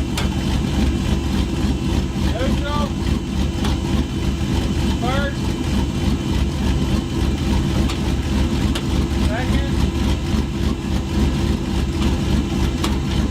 third. 2 days.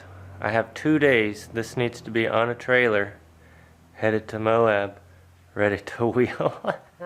It's down to the wire. I'm sick as a dog. It's really last minute. I apologize. I've been kind of not filming a lot, but man, there's just so much to do, so little time. Check it out. Still lots of work yet. This is where I'm at right now.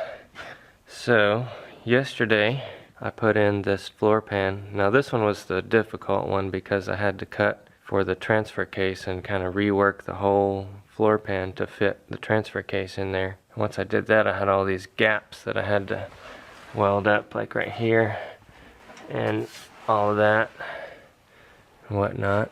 But it's looking good. I'm gonna put some seam sealer down on that hopefully before I can put the carpet in. So if you remember in the previous video, we cut all this out, and this is the frame rail right here, or the unibody frame rail.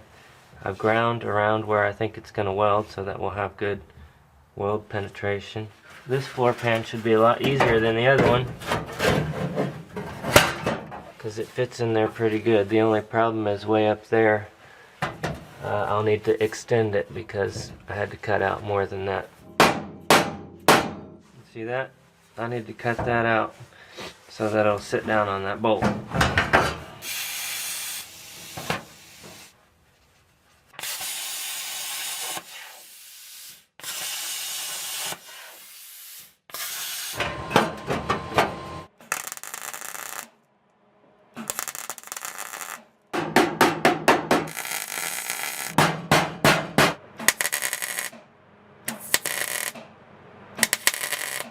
Alright guys, I got this side stitch welded pretty good. Now remember, when you're welding thin sheet metal, you're just going to do little tacks for the most part. That way you don't blow through the metal. Anyway, now I'm going to push this down until it contacts the frame rail. For that I'll probably just whack it with the hammer here. See what happens.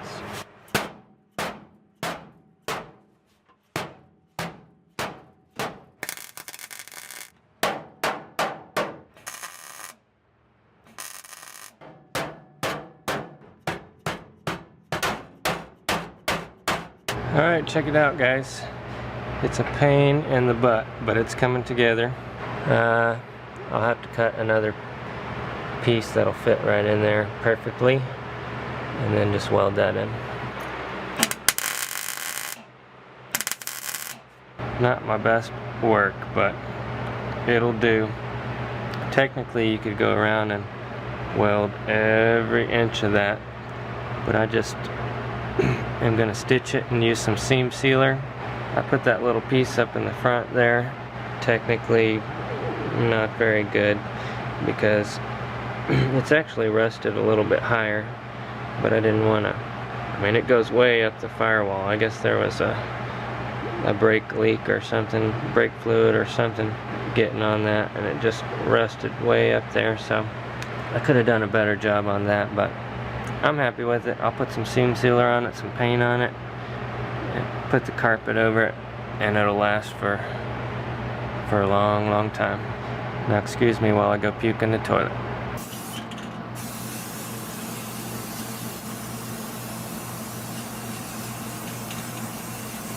I bought this stuff on Amazon. It's supposed to be like Dyno, but it's an off-brand Noiko.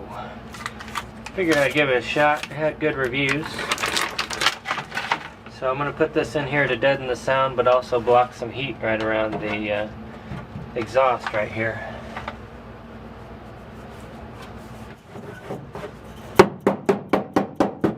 Oh, I'm blinging now. Check that out. Diamonds, baby. Diamonds. Hey, what are you doing? Oh, look who's here. What do you think of my swank interior? You know, I'm a huge fan of the, I guess call it mid-80s red. This is retro. Retro. Check I like it out. it. I got the door panel on, the seats in, the console, the carpet. I gotta put my dash pad on there.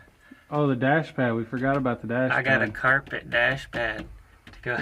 That's going to be straight 80s. That will be super cool. You going to put some curb feelers on it? Yeah. I'm ready to test drive this thing. You ready to go? It's close.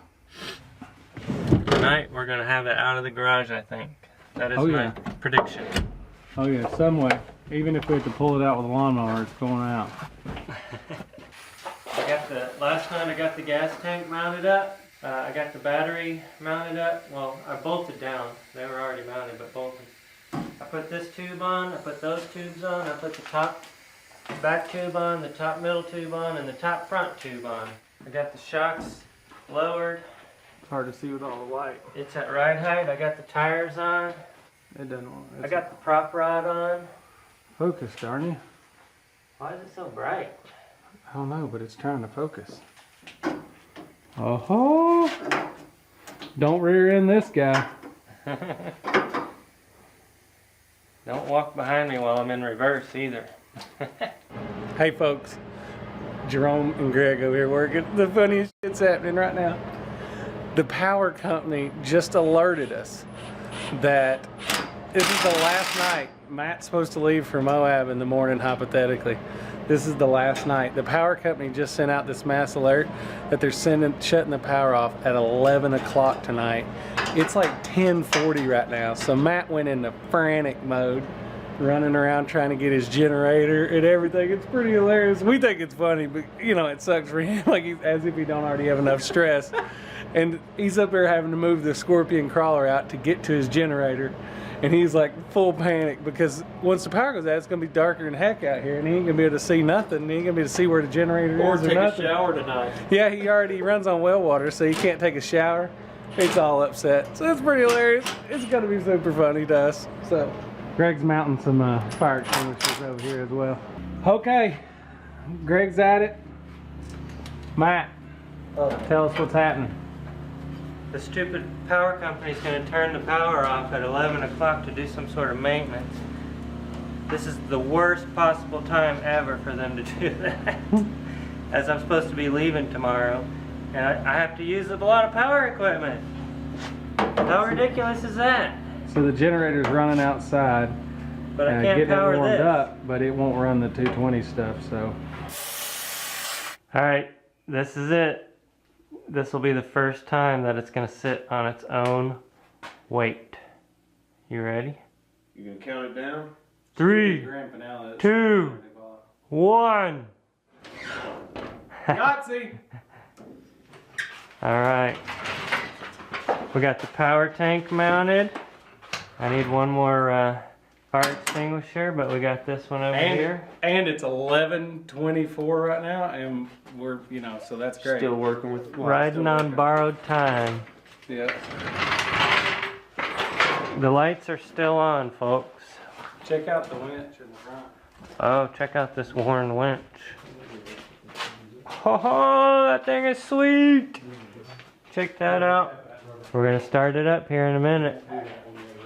We're almost ready to drive it out.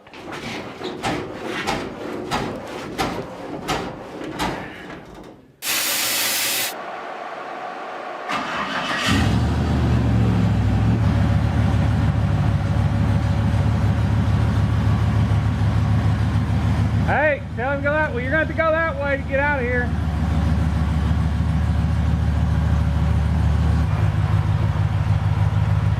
You can't see Hey, Matt, are your feet wet? He just moved the CJ tarp and like an absolute waterfall of water went over his loafers. Woo!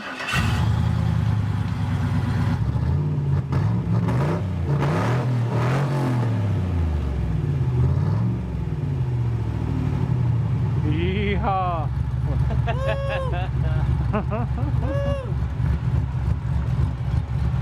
I can't see where I'm going. These windows are tiny. Little bitty. I need half doors already. Yeah. Oh, look, the traditional spring rub in the tire. The paint will be gone off that in a week.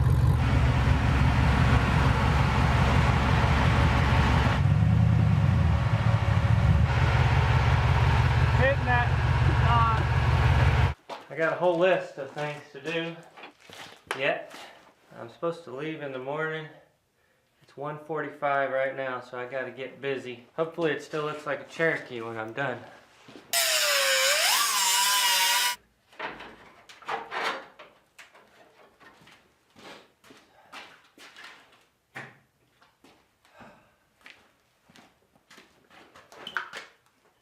I gotta go get some sleep before I die.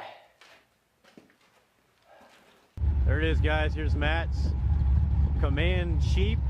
It's the very first outing. He just rolled it off the trailer.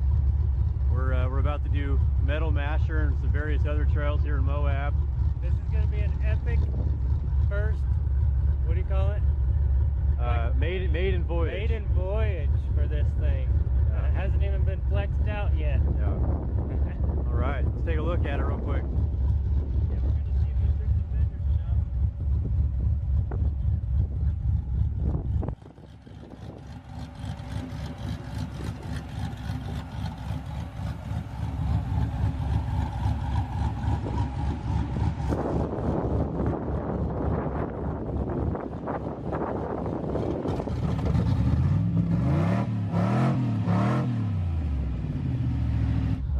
Do it. The gas pedal is in the carpet. Perfect. I'm gonna have to take my shoes off just to drive this thing. Beautiful up here. But you make one wrong turn and you're a goner. This is kind of funny. The carpet is so close to the pedal and the brake is so close to the gas that I have to take my shoe off just to drive. Otherwise, when I go to lift up, it just hits the back of the pedal. I need to bend this over that way a little bit, and then I think it'll work out.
Alright, we found our our first issue with the Comanche heap here.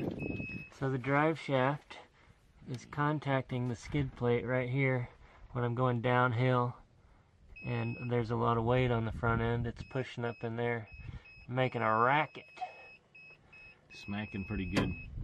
This gets really close too, but I don't see any evidence that it's hitting.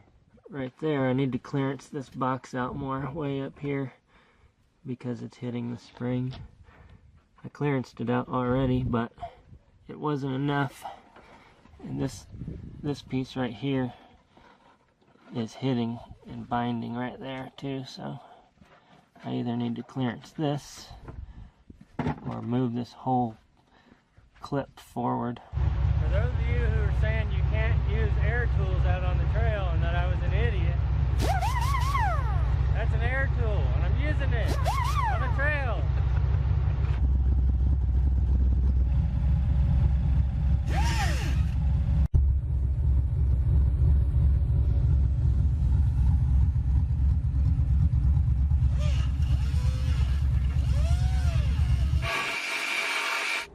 You think that's enough? Hopefully it doesn't go up now and hit the oil pan.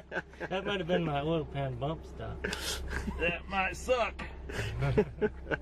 That's the great thing about off-roaders. They're always willing to help one another. We gave these guys a few stickers and thanked them profusely, and they packed up their tools, never asked for a dime, and off they went.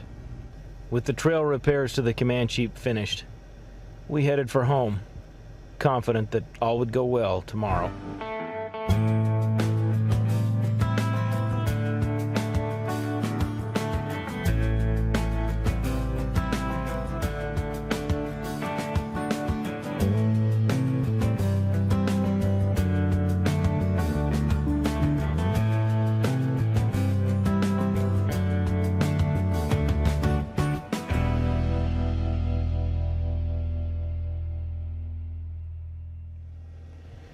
We gathered at the trailhead the morning of the ride, and while we waited for any stragglers to arrive, Matt gave out boxes of free swag. Confident that we weren't leaving anybody behind, we convoyed up the mesa and gathered for a briefing in the small valley that stands like an ancient gateway to the trail. With the briefing behind us, it was time to start wheeling. Welcome to the second annual Monkey Ball Crawl. Alright, you guys ready to do some wheeling? Thank you guys for coming out. I really appreciate you supporting the channel, guys. Let's go ride. We couldn't have asked for a more diverse range of Jeeps, and yet everyone seemed to almost instantly meld together as a group, all brought together by their passion for off-roading and a quirky YouTube channel called BleepinJeep. There we go.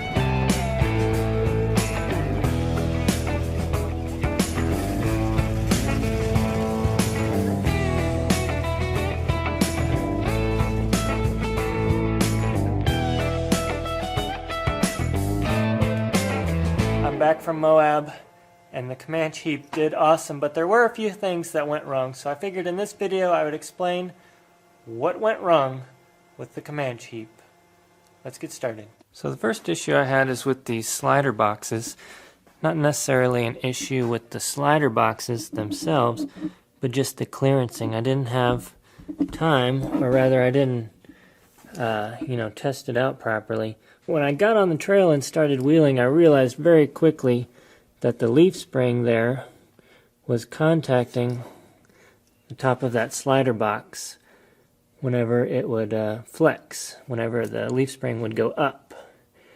And I thought I had plenty of clearance. I went ahead and we stopped at a KOA the first or second day in, and I clearanced them out even more. Turns out it still wasn't enough. So after looking around out at an event the other day, everybody else is running these slider boxes completely cut all the way out, so none of that box remaining there. So that's what I'm going to do here in a minute, is cut that all out. That way it'll give more room for up travel on those springs. So the next problem or issue that I had was, I guess the leaf springs, they are completely flat. Not only flat, but they're almost like inverted, W-shaped. If you look, that one is bad, but this one is even worse. Come check it out. See that? That brings up another issue, which was the clearancing. I didn't have the bump stops quite tall enough, so after I got back, I've already put taller bump stops in there. Let's go around to the other side. You can see it better over here. So these leaf springs were already broken in from being on the CJ, and yeah, I could have got new leaf springs, but as Jeremy pointed out, as soon as you ride them a lot and wear them in, they're going to be squatted just as much as this one. So if you set everything up for new leaf springs, it's not going to be quite the same as whenever you have worn-in leaf springs, which happens, you know, after a few rides, basically. So anyway, I put taller bump stops in. These are the ones that I had in there, and they were okay, but I was hitting down in here. You can see the harmonic balancer was getting hit on one of these lines. Not this line, but the other one over there. I don't know if you can see it. But whenever I would hit a bump really hard, it would slam and just barely hit the harmonic balancer. And I just didn't like that, of course. But also, it was hard to judge because those box sliders were contacting as well, so there was lots of banging and clanking going on in there. I decided to just put taller bump stops on for now, see how that works out. With leaf springs, it's pretty much trial and error. There's no real telling how much these suckers will flex. Now, I know a lot of you are probably wondering why I didn't just do a 4-link or 3-link in front. We got to remember the point of this project was to take that CJ and use everything off of it and just swap it over here to the Comanche. Looking back, I thought that was going to be really easy, just swapping the leaf springs over, but setting up leaf springs without having any predetermined points to put them on and all that turned out to be a huge nightmare. If I had to do it over again, I would probably do a 3-link, but I didn't have to pay anything really because I already had all this hardware. Everything was there, and you know, it saved me what, $2 grand, $3 grand, $4 grand, who knows. But yeah, that was the point of this project, was just to turn that CJ, all the pieces off of that CJ, into something cool on this MJ. So the next problem I had, there's nothing really to show you here, but the next problem I had was the transmission. When I got out there to Moab, I realized that I didn't have first gear, and it took me a while to figure out what was wrong, because at first I thought maybe the shifter was out of whack and something was going on and it just wasn't getting into first gear. But the whole time that I was wheeling out in Moab, I was having to put it in second gear and drive in second or third gear. I had no first gear whatsoever. It wouldn't pull at all in first gear. So when I got back, I took it to the transmission shop. He tore it back down, the transmission, and figured out that there was a bad sprog in it. It was a brand new built transmission, but somehow got a bad sprog. And yeah, so that was that. Just didn't have first gear. I'm going to have to completely learn how to drive this again, because I just got so used to just slamming it into second gear every time I took off. Now I'm gonna have to relearn to put it in first gear instead when I take off. But that'll be fun to have first gear from now on. I was kind of having to rock bounce everything. So if you can imagine, you get up on a huge slab rock and you need to just give it a little gas, but I didn't have first gear, so I was just having to give it a lot of gas, and it's a high stall torque converter, so you'd have to get it up in the high RPMs before it would even take off, and at that point the wheels would just start spinning like crazy. But it was fun. Let's pop the hood. I'll show you something that happened in here. On the very last day, I was driving along on Gold Bar Rim Trail, I think it was, trying to do the triple threat, and this wire got loose. I heard this squealing. I didn't really know what was going on. This wire connector got loose off of the middle fan there, and somehow it got wedged in between here and the belt, and it completely just started disintegrating the belt, ripped the belt to shreds. And at that point, the belt kind of got loose and it wasn't pulling very well. I lost power steering. I guess it was slipping on the power steering pump down there. And eventually I started overheating. Now the radiator did a great job the whole trip, but it was overheating because the water pump wasn't turning. So the water pump pulley was spinning because I didn't have much of a belt left. So it started overheating, puking some fluid out, and no power steering. I finally had to stop and reconnect the fan because it ripped that all to shreds. So I rewired that back together and did the best I could to keep trimming the little bits and pieces off, because when this would shred, little pieces would come off and hook on something and try to pull this off or cause a lot of noise and crazy racket in there. Other than that, there was only one other slight issue I can think of at the moment, and that was the fuel kept puking out, because I would have to fill up the fuel to the top because we were doing a lot of trail riding. I needed as much fuel as I could, and I routed the fuel hose like you're supposed to, out, up, over, and back down, which I have it disconnected right now because I'm going to paint it here in a little bit. But it still kept pressurizing that tank and just puking fuel out of here. So I'm going to have to do some more rerouting of this hose maybe and try to figure out a better solution for that. Not a big deal though. Other than that though, this thing did awesome. I mean, it went everywhere that I pointed it. There was only one obstacle that I couldn't get over, and it was just because it was tough. I mean, it was in a bunch of rocks. I got on top of the drive shaft and started chewing up the drive shaft there. Took a lot of paint off of it, but it held up together. That's Adam's drive shaft, so that held up well. Other than that, I think maybe these springs are a lot heavier than they should be because they were built for that CJ. And I have no weight in the back, which I thought that was going to be a hindrance, but it turns out with no weight in the back, all I have to do is get the front end up and over the obstacle, and once the front's up, the rear is just going to follow along pretty much. Unless it's hung up, which it was in that one case. Slight issue, I came down hard on this once and kind of tweaked it a little bit, so I might make this a little stronger by plating it and just welding it so that it's 1/2 inch instead of 1/4 inch. And these hang down very far, which I don't like, but it is what it is. But the problem with that is the tires aren't quite in front of the bumper.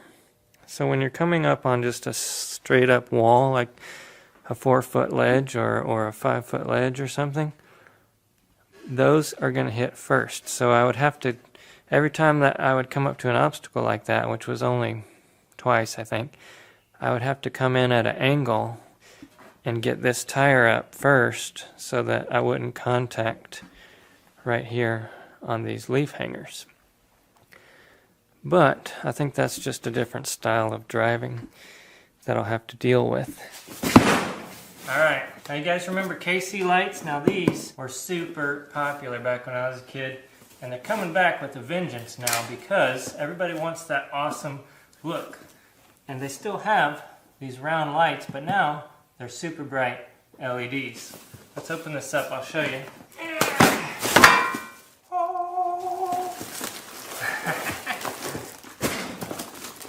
I'm pretty excited about that actually.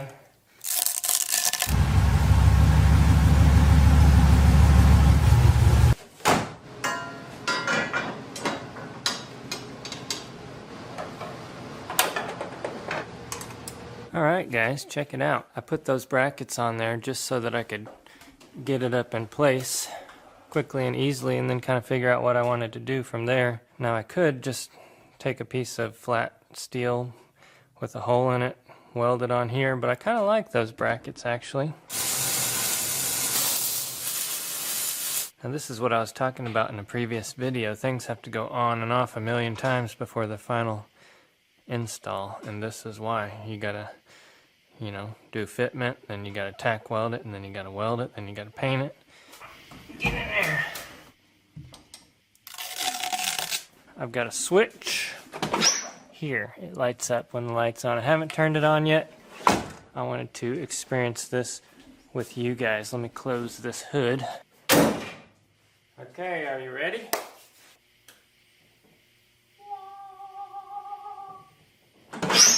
As my dad would say, Butimus Maximus. My brakes!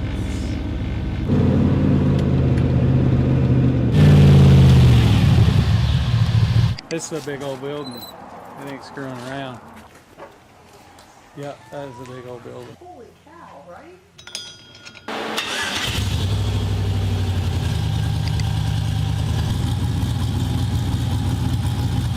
It's go time, bro. You getting pumped? What do you think we're gonna see here? I know what we're gonna see. We're gonna see pure awesomeness. Hells yeah. All the body's in the way, you gotta jack it up.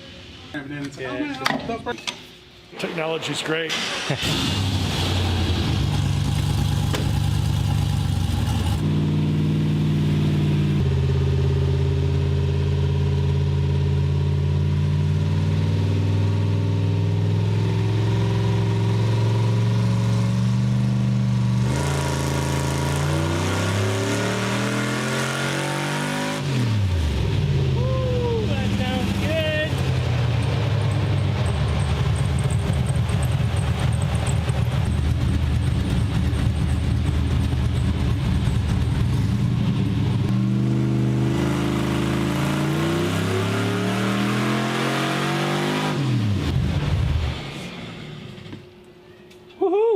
That was fun.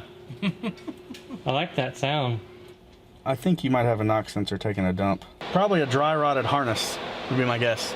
Really? Because those harnesses never get changed and they dry rot. So with the knock sensor going bad, what's that going to do when it eventually does take a crap? It just pulls spark. So it pulls power.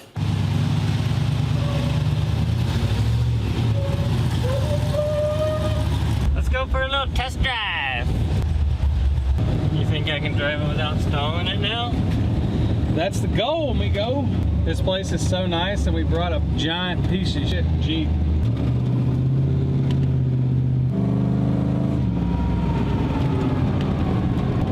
It's dead end. Coming in hot.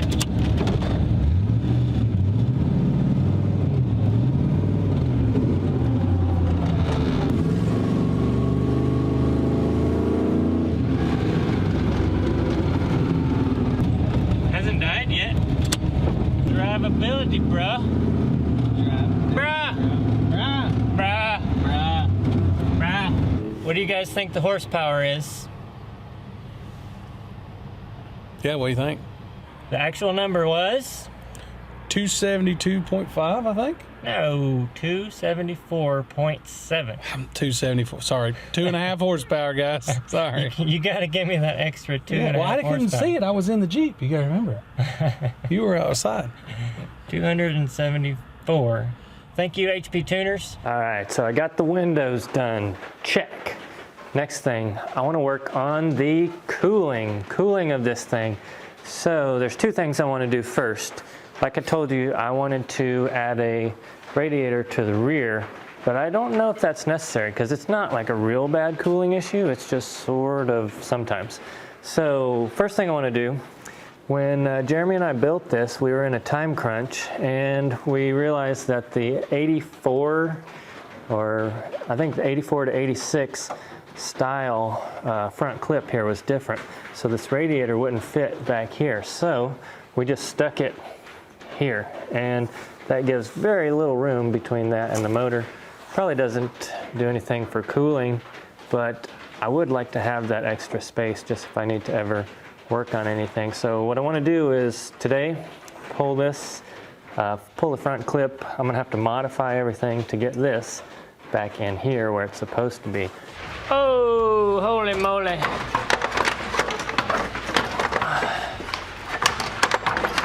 Look at this. So I feel like I just opened a whole new can of worms. I didn't realize, well, I guess I did, I just kind of forgot or underestimated how big these coolers are. So these coolers are, what, 2 inches deep. They are rather large. They're too big Okay, so the radiator needs to go. This is where the radiator's at now. This is where it needs to go, is in here where these coolers are. Well, that means that the coolers need to move forward. Well, the grill sits right here, so I have about that much room for coolers right here, but the coolers are not going to fit there. So I opened a whole new can of worms for myself there. So now I have to decide, is it worth it to try to cram all that into a tiny space here? Also, the winch is as far back as it'll go, so if I move that grill any further forward, I'll have to re-drill the holes for the winch. So it's just one thing after another. My thinking at this point is I'll cut here and just cut off this whole bottom piece, and then I could just attach the grill to the top and have the bottom kind of angled out more, like this.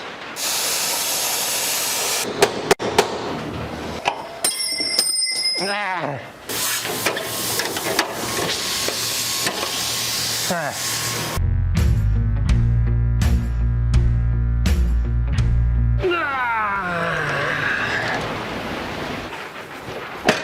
Oh, under pressure, under pressure. I have to clean this up bad, and it's the same thing on the other side. There's just so much that needs to be cleaned up, but the problem I'm finding is that they're all connected to something, so I can't just kind of bunch them up nice and neatly because they're all kind of spider webbed everywhere. So that's what I'm working on now. All that is what I took out of there, so hopefully that leaves me with a little more room. And then I went and taped it all up with electrical tape. So now I need to cut all of this out of here, and it's really tight. It's really close to hitting things back there, so I probably can't just torch it with the plasma torch. I'm gonna have to use an angle grinder probably. Whoa! Okay, well that's about all I can do for today. Next up, we gotta figure out how to focus. Next time, we gotta figure out how to get that extended down to the frame. I need to add some sort of bar that comes all the way up to the front to support that section, which is very thin. Alright guys, today we continue the mess that we've gotten ourselves into with the COMANCHEEP project. Something's missing. So in my head, the idea was to run a tube just kind of parallel with the frame all the way across here, but now, looking into it a little more, it's not going to work out very hot with the shock right there. I could go around this way, not quite around this way, there's not enough room. I think it's going to be best just to cut this shock hoop off and redo it. Now that I get to looking at it, it's just going to be cleaner. I won't have to add here. I'll be able to make it the way that I want rather than trying to just fix what I have going on already. Before I cut the hoop off though, I want to take this measurement and write this down. Right now it's at about 28¼ inch or so. What I want to do is to strengthen the frame. So my plan is to take a piece of tube like this, go right next to the frame, to the front bumper, bend it here, go down that way, and then I'm going to also weld it to the frame. And so what I'm doing now is making these pieces. They look like this, and you can see I've got one right here. So basically it just goes kind of like this, and I've got this one for the other side. What that's going to do is allow me to have a place to tie this tube in when it comes down. It'll tie right there, and then I'll add pieces in between. It's pretty tight, but I got it done. So that's all I can do for tonight. Next up, what we're going to have to do is relocate the shock top and bottom. I also need to relocate the limit strap. I had to cover that up here, and it's also getting into my shock there, so that needs to be situated and figured out. So today I'm going to do something that I really didn't want to do, but it's going to happen. Let's get started. I really did not want to dovetail the Comanche on the front. I don't know why, just kind of liked the look of the way it was. Of course I did the back, but the front, I liked it. But I've decided I'm going to do it. And the reason being is because I need to get a tube to connect here to make this strong, because I need a tube to come from there to the bumper. And doing that, it just doesn't work out right for me to have to come through here and kind of try to bend tube through here, and it's a lot of work to try to get that to happen. So instead of doing that, I'm going to dovetail it, and that will make my job a lot easier. So here's the other side, what I've already started, and today we're going to make that side match. It's kind of hard to see from here how much that one is in, but it's a good ways. To do it, you pretty much need to get rid of your inner fender wells. That's step one. Can you do it without? Yes, but you have to kind of notch it in a V, and you got to be really precise, otherwise that V is not going to match up. Step number two is to bend the sheet metal. So I'll show you here in a second. What we're going to do is cut and bend. That's pretty simple. And then step three is to rework all that so that it holds itself up. And then step four will be to cut the hood, which that's not going to be fun. Oh, check that out. It's looking better by the minute.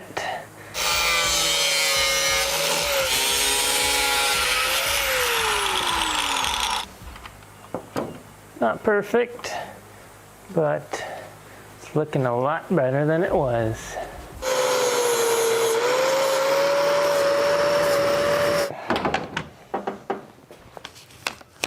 To take and put a bar on the inside, with everything held in place, it actually fits perfectly right behind here. So the bar is a little smaller though, it's 1.5 inches. And I used that to not only hold the radiator, but also to hold this front grille. So now it's kind of all in one. Everything looks good. It's hidden, it's strong, it's beefy, it's tidy, and I think it just looks better and functions better overall. Ta-da! Check that out. Now I just need to figure out the angle that it should be and then tack it. So it's going to be right about there. All right, I think that's about good. I need more space in my shop, guys. What do you think? Should we build on?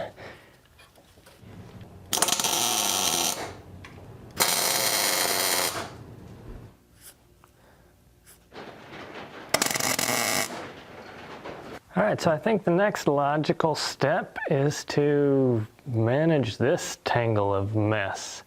So, abracadabra. Ho ho, that was magic, guys. Check that out.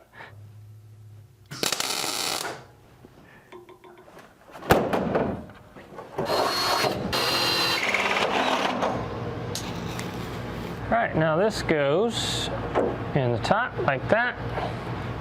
And the ring goes on the bottom. I like to use a little thread locker, and then there's these little screws, set screws, that go in here and hold it down. All right, now if we did everything right, we can put these in and use this pin to adjust the height of your hood. So if it needs to close more, you just put it down a little more. So I will just hand tighten these for now, and we'll get the hood at the right height. Let's see, oh, make sure you push the buttons in. They have to be pushed in before it'll lock. And hopefully we didn't do it wrong, but it's not looking good so far. It's not lining up. I was able to open those holes just a little bit, and then I took a crescent wrench and just barely tweaked those, and now it fits and latches. But there's one more thing I need to do, because this style of hood pins requires that you have a spring pushing it up, otherwise it doesn't really work. So I've got this leftover spring that'll be perfect. This is actually the factory Comanche spring, and it used to sit right about here, but now is I've taken a piece of metal, put it across here, because I'm going to mount this spring right in the middle off of this bar. And hopefully I measured right, because that's where it's getting welded. It needs to be pretty low, right about there. So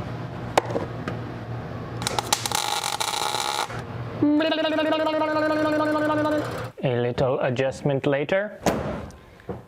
Boing, boing.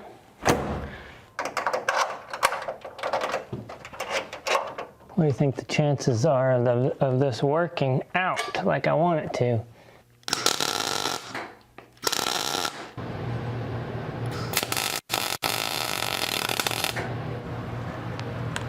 All right, this goes up, goes into here, over there, then you drop this down.